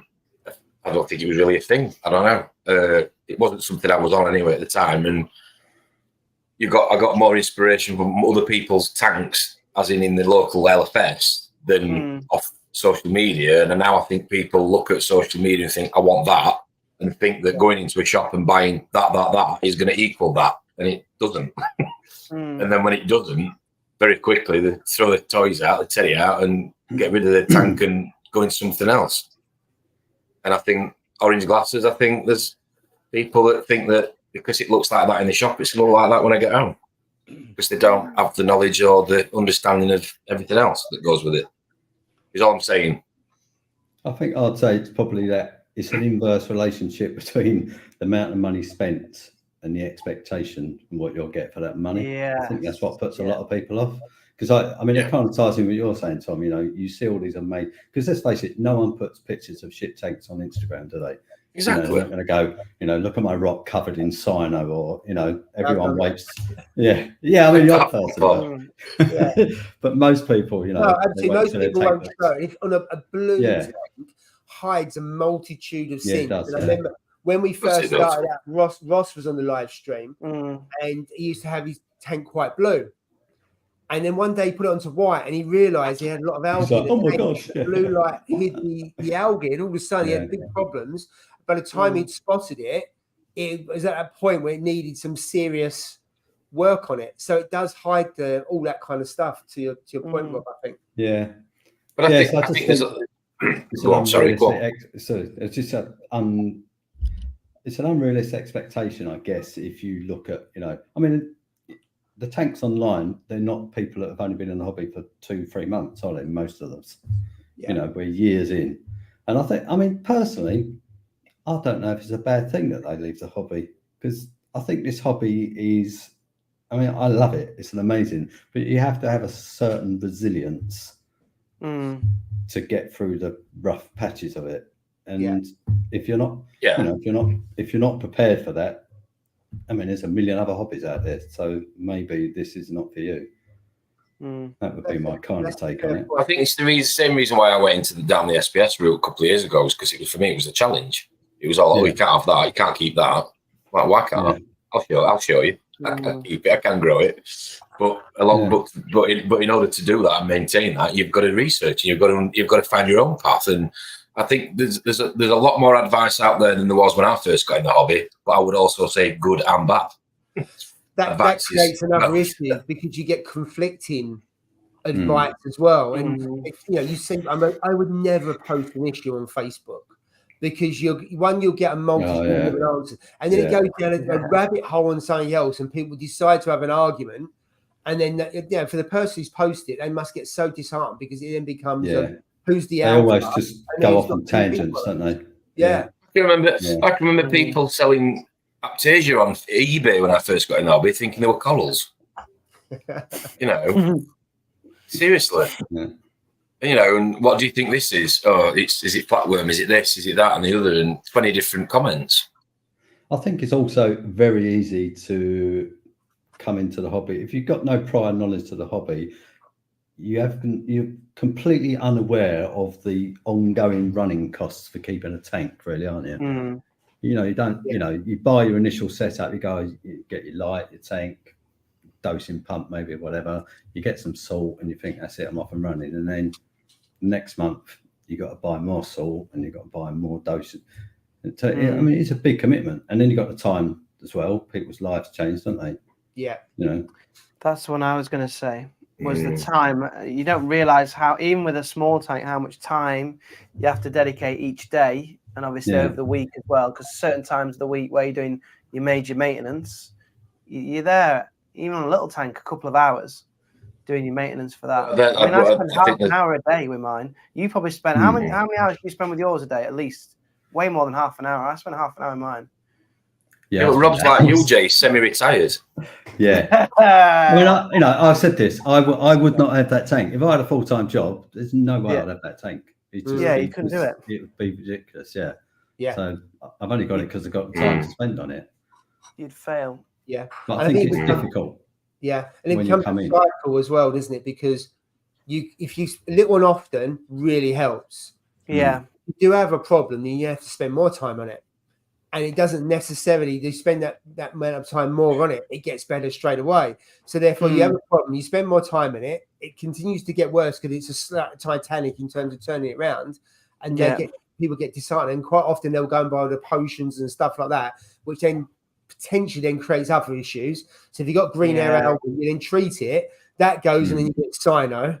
You then put something else in to treat that, and then you get dinos, because each time you're wiping out something and something else out to eat it, and you go around in a cycle of different problems, and you don't understand that by creating imbalance in one place, it then creates another place, don't you? And I haven't really fathomed that out until a little while ago. I think that's when you've got to make the decision of not accepting that by just pouring that in, it'll fix it. You also need to be, you know, a little bit stern with yourself and say, right, pouring that in might fix it, but I also need to go and learn what I am actually pouring in, why it's got to this place, and what I'm actually putting in to, you know, rectify it or prevent it from happening again. Because otherwise, you know, definition of idiot, etc., you're going to be doing the same thing over and over again. So you've got to, you know, be strong to yourself, you know, just stern with yourself, and go and read something, go and, you know, watch a YouTube video, or go on the internet and learn about it. Because I just think sometimes, you know, it's not a recipe book. You can't just go out there and, like I said earlier, buy ABC and everything will be hunky-dory, because it doesn't work. Replicating nature. Yeah, I think the time thing. So go on. I was just about to say, because many a time I've gone out, I feed the fish in the morning at 8:30. I'll go out there and there'll be something just stupid, like a frag's come off, or you know, the covers come off of an MP60, and I always stay there and fix it there and then. Yeah. And I always think to myself, if I had a job and I've got to run and get a train and go into the city or whatever, I wouldn't have the time to do it. And so, like you were saying, Paul, all those little things, and then they have a knock-on effect, don't they? If you haven't got the time to do it there and then they add up. And then you're going to go, so I work all week, and then by Saturday, I've got so many things in the tank to fix. Yeah. I'm going to spend 4 hours. It's not, you know, it's just a big drain on your time, isn't it? And I think that side of the hobby is very difficult to kind of take on when you're in a shop going, oh, I'd like a tank. They look really nice. Yeah. And I think the more stuff you put on it, potentially the more maintenance you've got as well. So whilst you're automating the tank, we've talked before words out my mouth. You've got to calibrate this, you've got to calibrate that, you've got to test for this. Yeah. And actually, if you've got the tank, say behind me, the one that Jay's got, just doing a water change, and then you have a lot of corals, in which case you need to dose. A lot of the times the water change and the dosing you do is all you need to do. Obviously, you've got to clean, you know, the tubes, and you've got to clean the glass and stuff like that. But you don't have to calibrate anything. I mean, you might have to calibrate your to check your salinity. So actually, you can keep it simple in that respect. And you don't need all that other stuff. And so that, because then you're then bamboozling yourself with not science but technology, aren't you? Or technological science. So I think I'm coming more to the conclusion around keep it simple, smaller tanks, water changes. If you have to dose, and that's it. Maybe some bacteria, miracle mud or something like that. But that's something you're doing once a week. That's a 5-minute job, and even that you probably don't need to do. I know you do, Jay, and that's why your tank looks stunning. You do all that kind of stuff, but you don't necessarily have to do that, and you can have a good tank, but you have to put in that extra mile if you want an outstanding tank. You're right about what you say about keep it simple. I think there's one word I would say that's missing out of that, and I'd say keep it fun, because the whole point we do this is for enjoyment, not to punish ourselves. And I think I'm a big advocate of the minute this hobby becomes a chore or a ball ache, you're less likely to do it. So then you take your eye off the ball and things start going south. When I look back to my earlier systems, water changes were a ball ache because, you know, I had, you know, really small RO machine when my first one I got. It took hours and hours and hours to fill up. It just became such a laborious task doing it. So I put it off. I'll do it next weekend, or, you know, tomorrow, you know, manana, etc. And I just thought, you know, you get to a point where you learn. Unfortunately, you learn the other side of the coin, that by not doing that, you've now got, well, back then you have to put a bucket of GFO in or whatever to get you back on track, you know, and you're constantly chasing your tail. I just think, for me, it's if you're enjoying it, you're going to be more. If your system's is designed in such a way that you're enjoying it, you're going to put the time and effort in needed to maintain it, and you'll have more success. So as long as you're fun and you're enjoying it, you'll have more success. I think fun is the foundation, as daft as that sounds, because the minute it's not, and it's a ball ache or it's a bind or a grind or whatever, your mind's elsewhere and you're not focusing on what's important. So you shouldn't be in the hobby. Elsewhere, because things happen in your life. And as I said recently, I kind of lost a lot of the enjoyment, but I just managed to just keep it ticking over. So you will have ups and downs. And also have social circles that you can talk to. You know, if you live somewhere remote, get on a Facebook group or a WhatsApp group or an Instagram or whatever, you know, and talk to people and bounce ideas off people, because the LFSs aren't what they used to be. I hope they get back to it, but they're not what they used to be. Where they used to be, you know, good group of guys on a Saturday morning, cup of tea, whatever, water changing, chewing the fat or whatever you want to call it, you know. Don't start upsetting people again, Tom. I don't do that. I'm going to have it with that. I won't do that, I promise. By the way, you know what I mean, though? I just think that for me was my traditional going on a Saturday, getting water and food or whatever, and maybe buying a frag or a coral. You'd learn, I would absorb all this information from people around me who'd been doing it longer than I have, and would say, "Oh, look at my tank, can I do this?" And, "Oh, why'd you do that?" And blah blah blah. And that social interaction is missing in certain LFSs anyway. I'm quite lucky, you know. So I'll go out and see, and there's always someone that I can go and have a chat with, and I can just pop in and out, or I could be in there hours chatting to different people and stuff like that, or just overhearing conversation. Yeah, there's a lot of knowledge there, isn't there? Someone comes in and says they've got a problem, you then listen to how the suggestion, you go, oh, okay, because then you've learned a bit of knowledge by not even talking to someone on that. So yeah, absolutely. Right, I'm going to come back to you guys now. I just want to go on. There's quite a few comments here, so I just want to go through some of them if I may, and then we'll come back. What have we got here? I'm right back up here. Poor Wi-Fi, no paper. Bad advice from shops. Yeah, I'm quite lucky, but you do hear people say they've had bad advice from shops. Cost, expectations, and the new plague dinos. Compared to a tropical tank, it's hard work. Pests. Ross said that actually. Yeah, Ross used to say that, didn't they? Yeah, I know a couple of people that got planted tanks, and they use CO2, which obviously then drives the growth of the plants, and they're forever having to keep them all in the shape, forever maintaining them. So it's difficult in a different way. I think that's the main reason. The one that they're saying now, I think pests. Like the reason why people shut them down is they've got bubble algae or cyano or dinos. They're just like, I can't do this. I've had enough. Taking the fun out of the hobby because of the pests, as it were. And it goes from one thing to another, to the earlier point, isn't it? That you solve one and you create another, especially in the first 12 months, because the tanks are so unstable, and all those algae and everything, you haven't built up the bacteria. And I found that, I've said that a number of times about this tank, with lack of surface area, live sand, and that kind of stuff. All of that contributes to the problem. Yeah, thanks, Drippy. Probably quite a few. But Drippy keeps coming back despite what we say. That is funny. He got a free coral today. Don't know what he's moaning about. Yeah, where did he go for that? He got a free coral from AAC. Oh, yeah. What did you have to go? I'm going there tomorrow. For his 9-year anniversary of sobriety. Oh, 9 years. Good, a couple of weeks ago. Well done, mate. Again. Yeah. Congrats. Well done. Good. There we go. Right, Johnny Boy, cost, lack of knowledge and research and community. I think some of the things you said first of all, Tom, hit them on the head.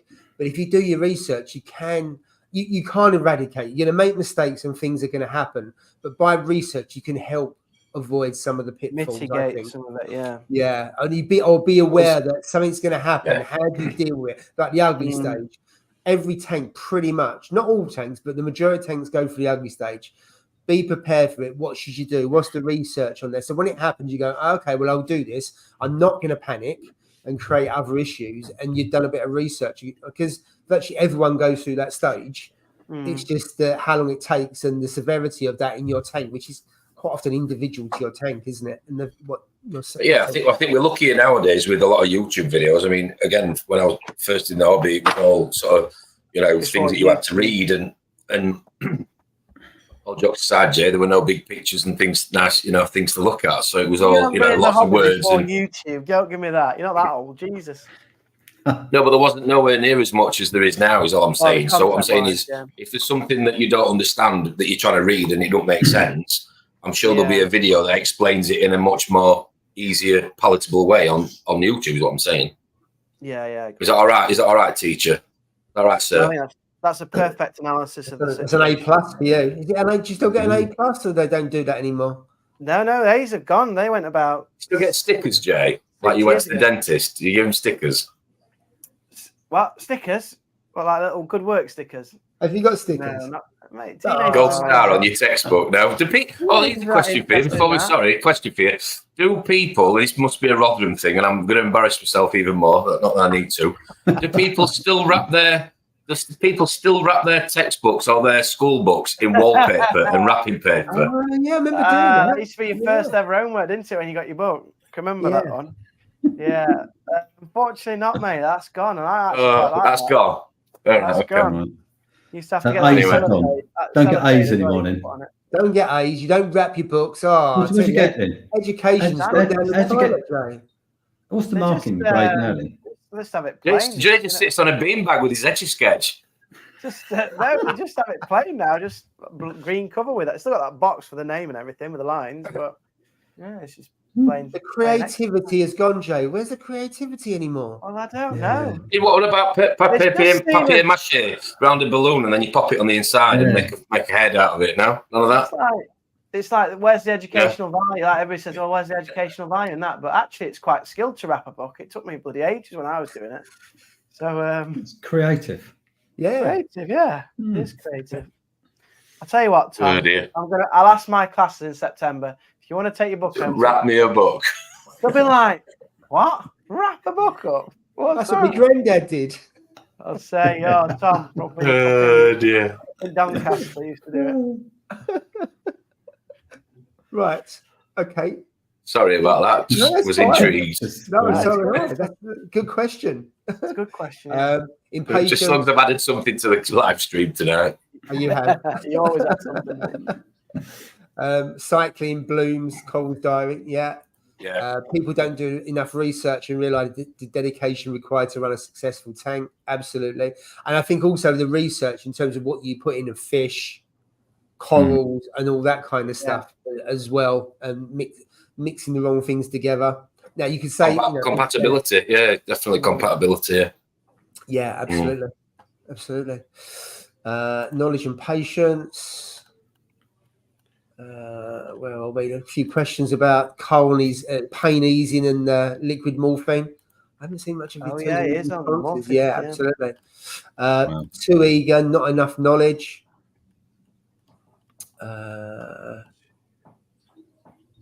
I think that's when the resilience comes in, because I think nobody can say that they had patience from day one. If they are, I think they're lying. So I think that excitement just eats away at you and burns away at you, that desire to get those fish and get that coral. So I think you've got to make the mistakes to get the knowledge. Like I said earlier, I just think you've got to be resilient enough to say no. I've had a lot more downs than ups maybe that I wanted. So I'm going to go back and probably research before I go and try and go forward again. If that makes any sense. But I completely agree with what Tony's saying. But I think we've all fallen foul of that, is what I'd also say. I think you go to the LFS and you see something and you haven't got a clue what it is. You don't know if it's compatible. You think I've got to have that because it's nice and shiny. Will it be a fish? We bought a reef lobster for our first tank. A reef lobster. An orange reef lobster. Sorry, Jay, you look like you're injecting. I was going to say, yeah. Oh, yeah, it does, yeah. Sorry, it is. No, it's just topping his tan up. Just in case any of... better tick the not for kids video on this one. That's what I do anyway. He's trying to get me banned. He's already made sure the video gets zero money. And now I'm going to get chucked out of... And then sometimes, a couple of times my kids watch it. I tend to be on my channel there then, but don't want them thinking I'm doing anything dodgy. What the hell? Can you imagine that? Right, you carry on shooting up, and I'll. I'm just doing a magnesium test because obviously I crashed my magnesium a bit. So I just need to make sure it's. I think an LFS has a part to play in that as well. Because I mean, interestingly, I helped a guy out about a year ago with his first tank. I went round and took par measurements and that for him, and then he did a succession of. Because he sold up recently about 2 months ago. He had I think he had a D&D tank, and a really nice tank actually, and he had all bells and whistles on it, and he got the and sold everything in the job lot for like $3,000 or something. Wow. But I went over there a few times. First thing he put in was a dragon wrasse.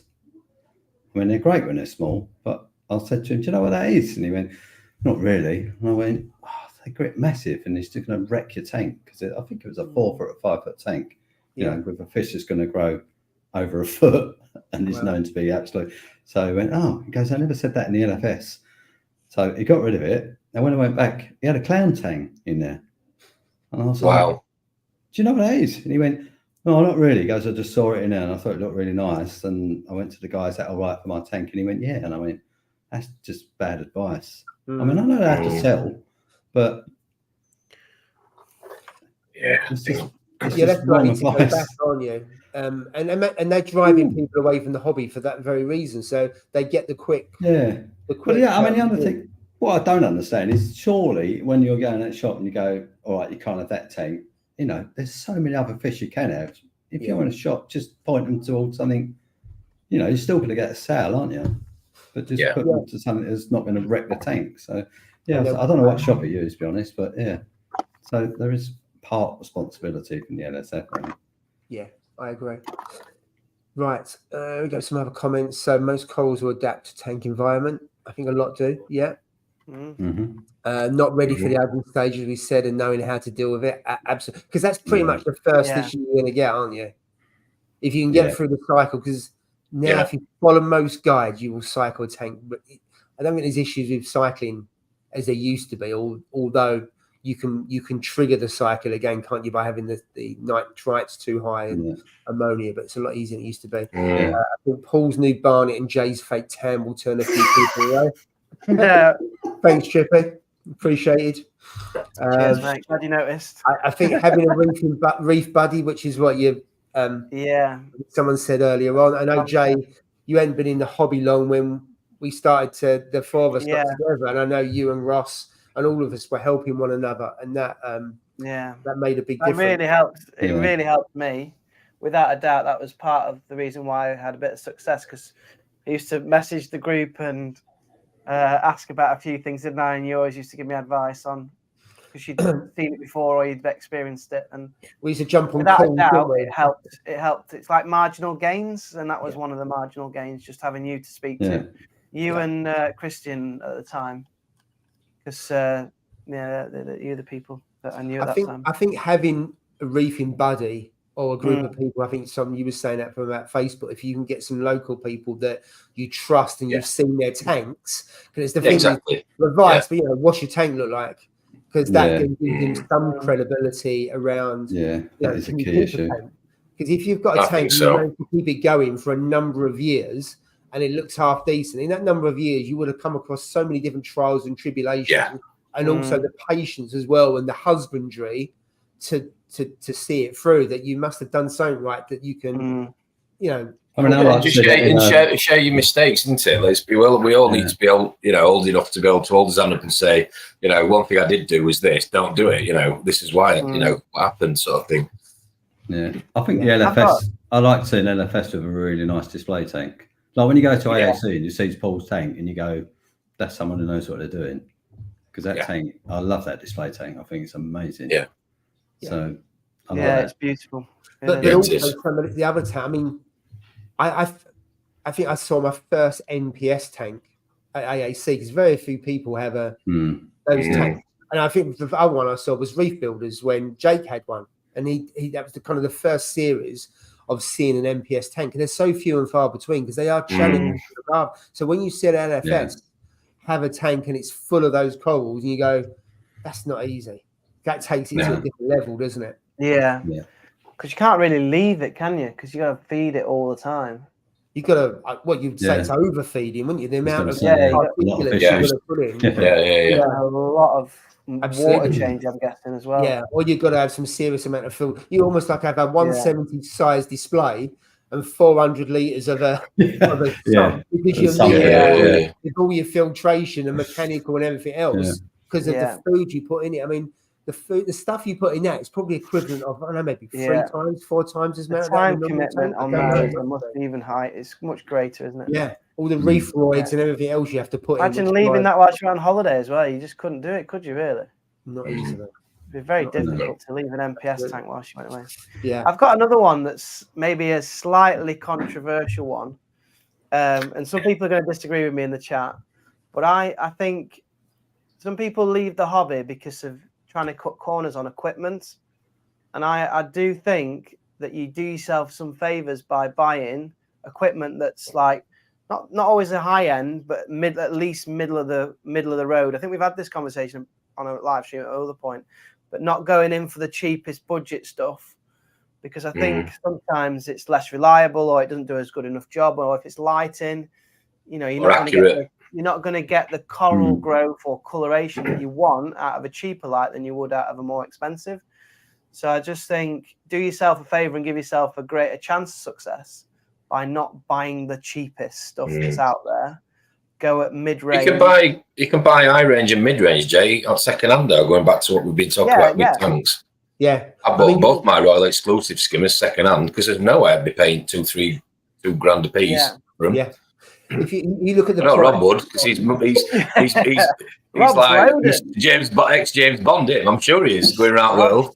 I don't know where Rob's got his money from. Going around the world, scuba diving, coming out to sea and at low to see like the land or whatever it was. Has he got a diamond Goldfinger. He's got a diamond mine. Stroking an acapora. Yeah. Have you got a diamond mine in the Congo? You've got an Africa map right behind you. Yeah, that's what those matches are. It's all people that chiefs that he's done deals with. That's his So my ex-clients. That's his staff. Oh dear. Yeah. It's expensive. Yeah, it's going back to the cost, isn't it? But I do think if you try and do it too cheap, then you might. Yeah, I mean, on a serious note, that is the reason I bought the kit I bought, because I mean, I know it doesn't guarantee you that it's not going to break, but I've got probably more peace of mind running those Royal Exclusive and the Biz pumps than I would if, you know, like the Vectra that rusted up and broke on me. Yeah. But, you know, it's got to be within a person's budget. Yeah, absolutely. But at the end of the day, the fish don't know, do they? The fish don't give a shit whether it's a Jabo or a Royal Exclusive. No, they don't. As long as it's running. Yeah, I just, in particular, maybe with lighting. Yeah. That's a really key one, I think. But for that, Jay, you can pick up some really cheap Ecotech Gen 4s. I mean, as you know, I'm still using Gen 3s. That are the Gen nearly 4s 9 years old. and the Gen 4s around the world. Yeah, and I've got Gen 4s in the other tank. And you can pick up like an XR15. They're really cheap. Yeah. Well, John Boy did me a really good deal on some Gen 4s, bless him. Thank you ever so much again, John. Nice. Not going to share how much he charged me. Mates rates. Good lad. Appreciate it. Something else about expensive hobby. I don't know if it is expensive, but do you think people come into the hobby and then realise how expensive it's going to be? Because as we said before, you get your tank and then you got to sink that and some more on your kit. And then for all your corals and everything else, you're talking about as much as you've spent on probably everything so far over a 2 or 3 year period. Well, so it goes we nearly bought a brand new tank as our first tank. But when I worked out everything else equipment-wise you needed, when I started looking into it, it just got way over budget. So our first tank was second hand for that reason, because we could afford, for the budget that I'd got, to buy all the other equipment I needed. Not making any sense here, to set it up. Yeah. Otherwise, it wouldn't have happened as quickly anyway as I wanted it to. Yeah. I think there's external factors at the moment as well, though, isn't it? In the last 2 or 3 years, I mean, all of the sort of stuff outside of the hobby, I mean, obviously the energy has been unprecedented, really, isn't it? Yeah. We've had all the stuff with COVID, you know, so there's, I guess, just the disposable income of the average person is being squeezed. So it is an expensive hobby anyway. So I think the electricity, when we talked about it a lot, didn't we? Over COVID, a lot of people came into the hobby because they had spare money. Yeah. And then the electricity prices went up, started going up, and then other things are happening. They're being squeezed. Mortgage rates started going up as well, and all that. And all of a sudden, there was a mass exodus, wasn't there? From you didn't see as many people joining. Now, I think there's more of a balance. I mean, electricity prices are coming down a bit now as well, although Inflation's gone down. Prices are still going up, but just not at the rate they were going up kind of 12 months ago. So I think they've definitely been with room for a period where there's been probably more people leaving the hobby than I remember in 10 years. Yeah. And I think but you could put a dosing pump on now. Sorry, I was just going to say, you could put a dosing pump on the system now after, 6 months to its first year and pretty much dial it in and leave it alone. Depends on how much you want to be involved in it. So technology also helps, I think, compared to what it used to be. Yeah. So technology is expensive at one end, depending on how far up the ladder you want to go. But I'd also say it can also make the hobby cheaper because you don't have more issues. Therefore, you don't have to keep going out and buying more and more equipment. Yeah. So that investment up front of quality kit that actually accurately doses as well. And you got to calibrate and stuff like that. But maybe it's also because a lot of people have got your KH keepers and other stuff like that. There's a perception that you need that kit. Therefore, the entry into the hobby is a lot more expensive because you need to, you do all for Reef. You got one dosing pump. You do the Red Sea system. You got to have 4 dosing pumps, and then you've got your KH keeper on top of that, and then you got this and that. When you put all the kit on it, it actually makes it really eye-watering now. Even though I get what you're saying, Tom, that long term it may be more successful. You've got that upfront cost, and people are sinking in it, and you don't need all that stuff, do you? And it's great to have, and it takes some stuff away from it. I mean, dosing pumps, I think, rather than manual dosing, a dosing pump is definitely worth it long term because of the stability and you forgetting and blah blah blah.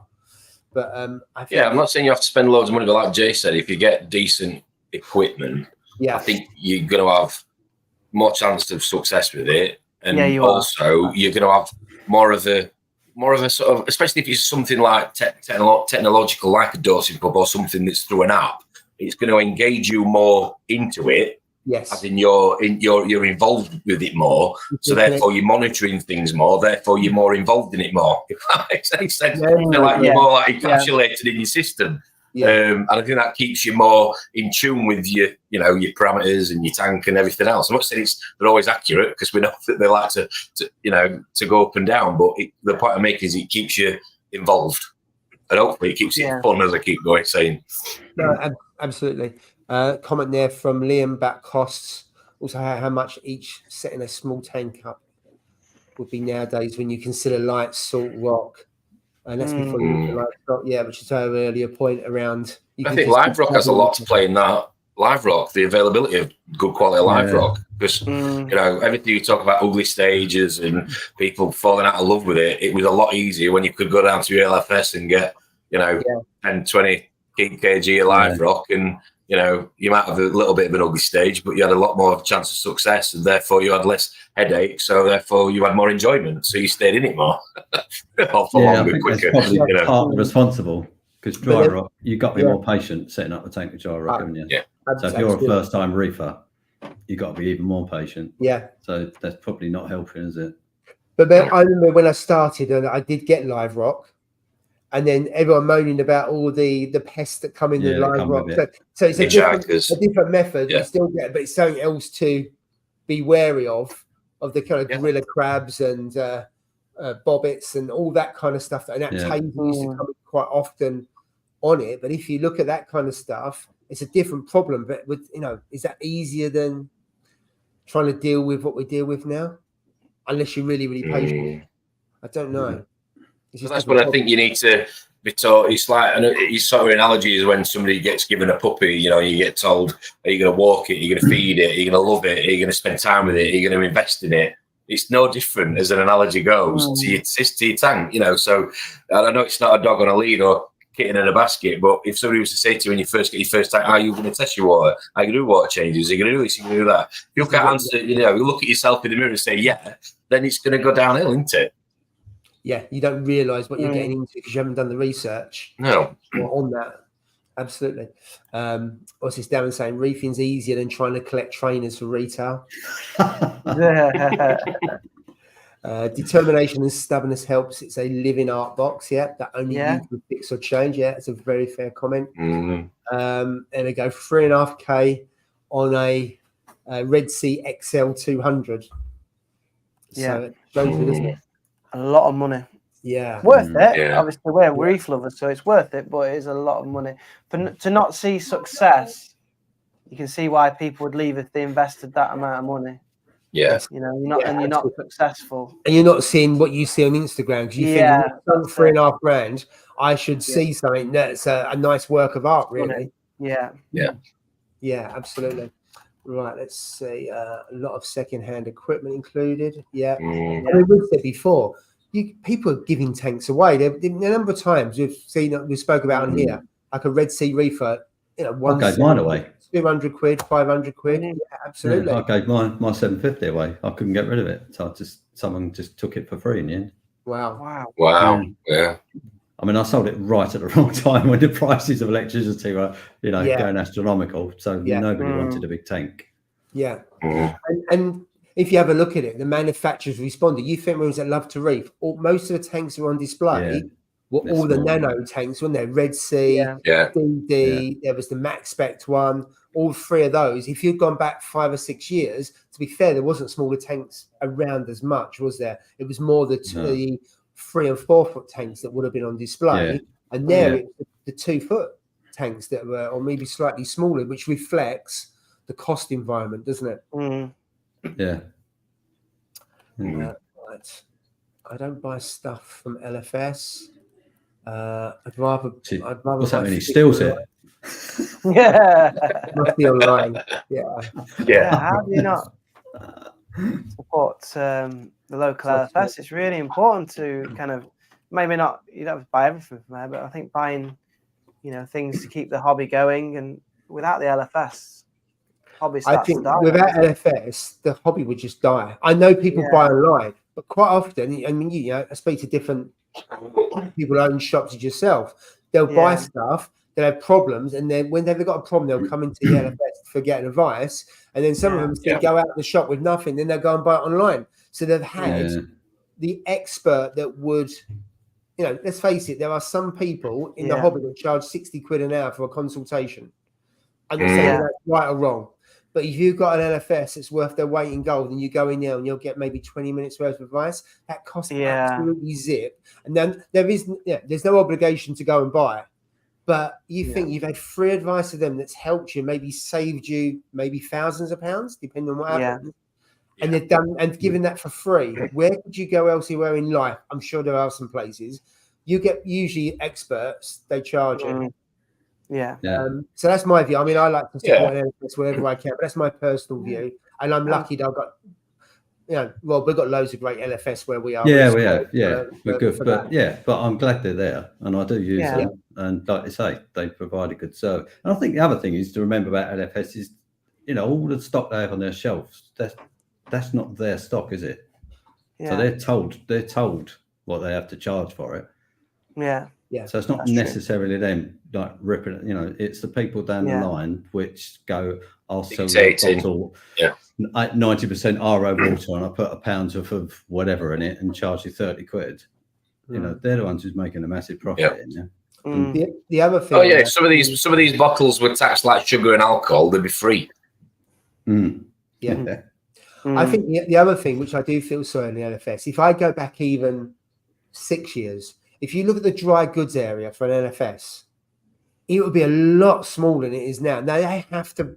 You think the working capital and the cash they have to put. I know they get stuff on account, but if you think about your LFS, you go and how much stock they've got. I mean, you think how many companies there are that now do alkalinity, magnesium, and calcium. I've lost count of how many. So there wasn't a massive amount 5 years ago, and now they're, I wouldn't say 10 a penny, but you think how many there are. And an LFS has to sink money into.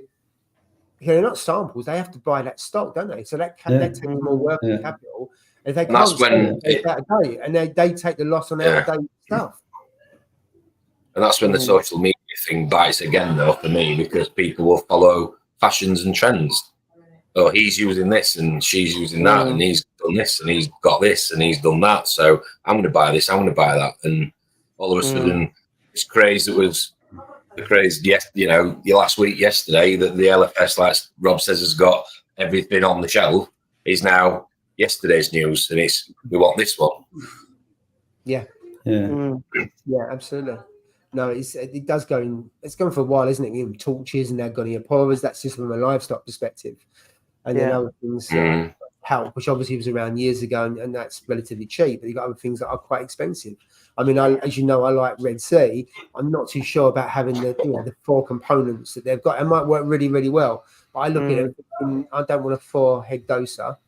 On a smaller tank, I can just have 1 head doser, and I'll just do all for Reef. And if it goes a little bit out of balance, I'll just dose a little bit extra of some supplements I've got in a bottle. It's not for me, but maybe for other people. It just feels overcomplicated and quite expensive. But I could be really wrong on that. I think it is quite expensive because I looked at it.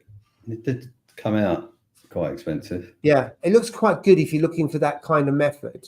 Yeah, Depends what you want to do, though, isn't it? Because people do 2-part. I love all for Reef, and one of the tanks I've got. It's just so simple and it's dirt cheap as well. Yeah, that's what I'm thinking of doing on the spawning tank, all for Reef. Yeah, it's just simple, isn't it? Yeah, I think it was Haley and some of the other. We're talking about good. When we first started, Jay, on the live stream. People were all for Reef was only. I think it was only just out. It become fashionable. Yeah, and the number of people that was switching from all for Reef, and that's why I did it on the small tank, because I only had 1 dosing head available as well. I didn't want to buy another doser. And when I looked into it, and then I'd done the interview with Lou, and that was about a year ago, and it's just a really good. I like the fact that you dose all the smaller elements, which I think are understated. Yeah. On that, but trying to dose them individually is going to be a nightmare unless you really know what you're doing. But absolutely. Let's see what else we've got on here. So the best thing I did was keep me in the hobby, buy a lid or cover. Lost a few fish over the first year, and I can no longer stick my hands in the tank easily. Absolutely. YouTube streams, massive help. Yeah, absolutely. Oh, Haley, shout out to you. Thank you. Often see people on social media asking simple questions about problems, and could people do the research? People find actually asking a question on social media, is that easy? Because the answers you get back are anything but easy when you look at the variety. Take your pick on what's the most unsuitable. You can get a lot more shops around internet. You can buy whatever. Absolutely. But if you look at the whole of retail, how many high streets are now closing down, or they've got coffee shops and stuff like that. So even just this hobby, it's the whole of retail. The whole, I suppose, everyone's shopping behaviour has changed, isn't it? It's changed. Yeah. What else have we got here? I think we got. That's it. Probably people don't give it. I think we've talked about it already, but just patience. People expecting things to grow too quickly, things to change, too rapidly, or parameters to, go up or down at the flick of a switch, or by putting a load of media in or taking something out. That's the biggest lesson for me. Is the P word? Is the patience. Got to be. Absolutely. Yeah. I agree. There's not many quick fixes in life, is there? But in this hobby, there are very few quick fixes.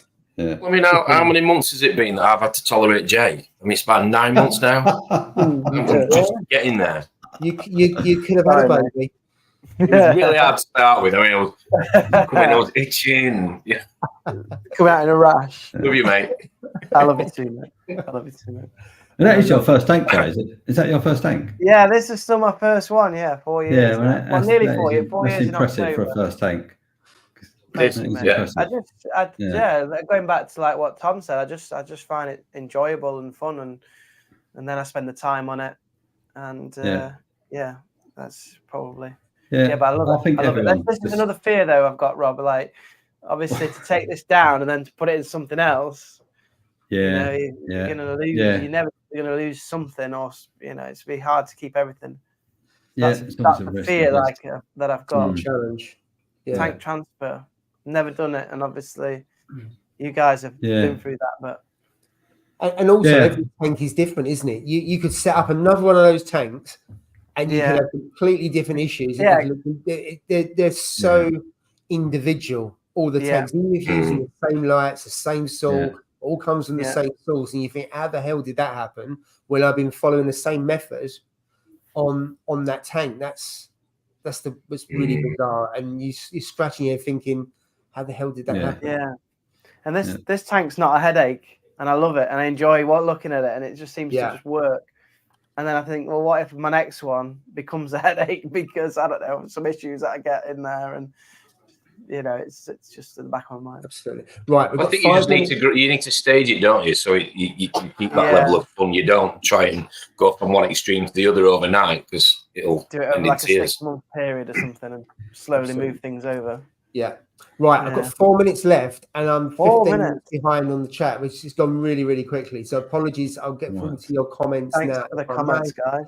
Yeah, absolutely. I think LFS need to take more responsibility when it comes to selling idiots things they probably shouldn't be buying. Yeah, absolutely. Like a shark. Yeah, it was that kind of it's one of those things you're pointing that way. You know, our peer pressure from Drippy, that whole Drippy's fault. That shark. I hope you drip after ironic. Bit of irony there. Hopefully Rob can be with us every week. Yeah, I'm sure we'll have Rob back soon. It's been a great guest. Absolutely. Yeah, I won't go into the football because that could take hours. Yeah, looking forward to that. Can't wait for Sunday. Darren flying out on Friday lunchtime. Oh, nice. Jealous. Wow. Go and fly the flag over in Berlin. Hiya, Nick. Evening. What's this? I love that we learn something new every day. Been like a sponge these last few years and love it. Yeah, absolutely. Totally get what you mean. J-Cod pubs. We've had a lot of debate about those, about are you in the J-Cod camp or not? Not just return pumps, but also other pumps as well. Let's have a look. This is, I'm quite happy to choose J-Cod over Ecotech. I wouldn't, but down to opinion, isn't it? On that, J-Cod, I think those are either you get them and they bust really quickly, or some people have them for donkey's years. From what I've seen. It's the power box that sparks with the AC that goes in it that I don't like about right. If you haven't hit the thumbs up, guys, hit the thumbs up. Liam, would you chuck custom tank builders into this conversation? Another conversation for another day, I think. 2 minutes. We could have a show on that one. Where are we? On the bright side of people leaving it, maybe they shouldn't have tried, but cheap equipment is a bonus. Yeah, absolutely. To your point, Rob. Yeah. Maybe wrong person in the right hobby. There you go. Are there as many people? I think Paul from AAC said this a few times. He usually finds there's as many people joining as there are leaving. Maybe not in the last couple of years. I don't know with all the cost of living crisis, but I think maybe we're getting back to that equilibrium now. Don't know. Hope so. Yeah. Hope so. Yeah.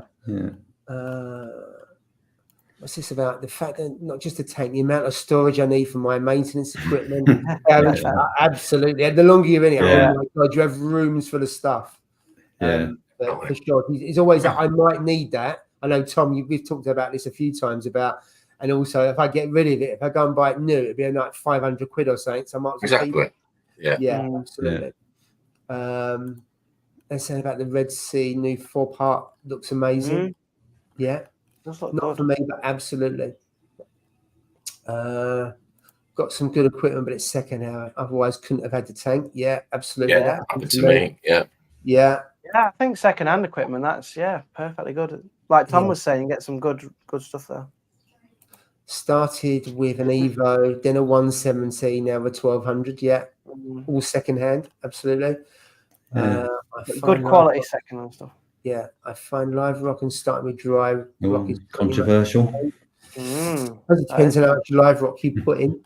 Yeah, there seems to be more and more people now trying to mix it. And if you've got your first tank and you've got a social group, you could potentially, if you know you're setting up a tank, rock. You say, right, if I give you some rock now, can you either seed it for me, or can we swap some rock? If someone come to you, Rob, someone you really know, and say, well, can I have 5 or 6 kilograms from you? And then you put 5 or 6 kilograms of new rock, and it's probably not going to make any difference to yours. By doing that within your circle, you could potentially, if you trust them, get different rock from 5 or 6 different tanks.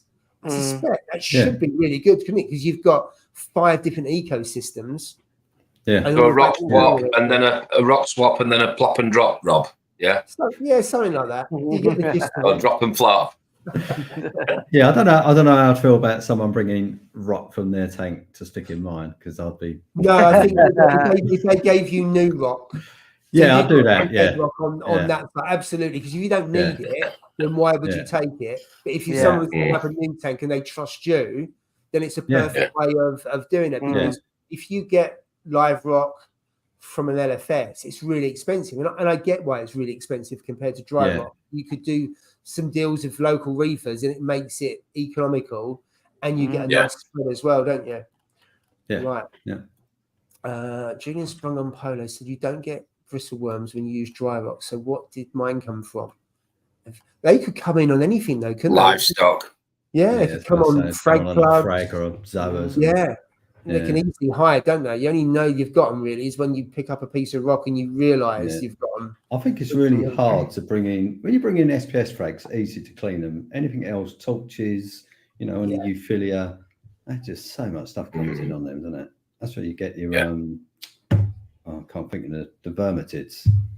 Snails. They're hard to get rid of or to spot. Because they're so small, aren't they? On so some small. things. Yeah, especially on the LPS, and as you say, they're really hard because on SPS you cut off the bases. You know exactly. You're done, really. Yeah, the others they can easily be on the stem of a torch or other things like that, and you just can't see it.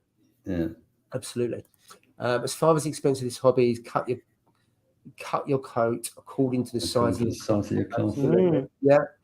Without LFS, we're getting no new reefers. Yeah, it's a fair point. Totally agree. Support your LFS. LFS is essential. The L is key in the LFS. If you have to travel an hour or more to your closest, I can understand why. Absolutely. Yeah. I think there's a lot of problems in a lot of parts of the country, in Scotland. You think how many LFS? Scotland's difficult now, isn't it? It's a real challenge. Absolutely. Yeah.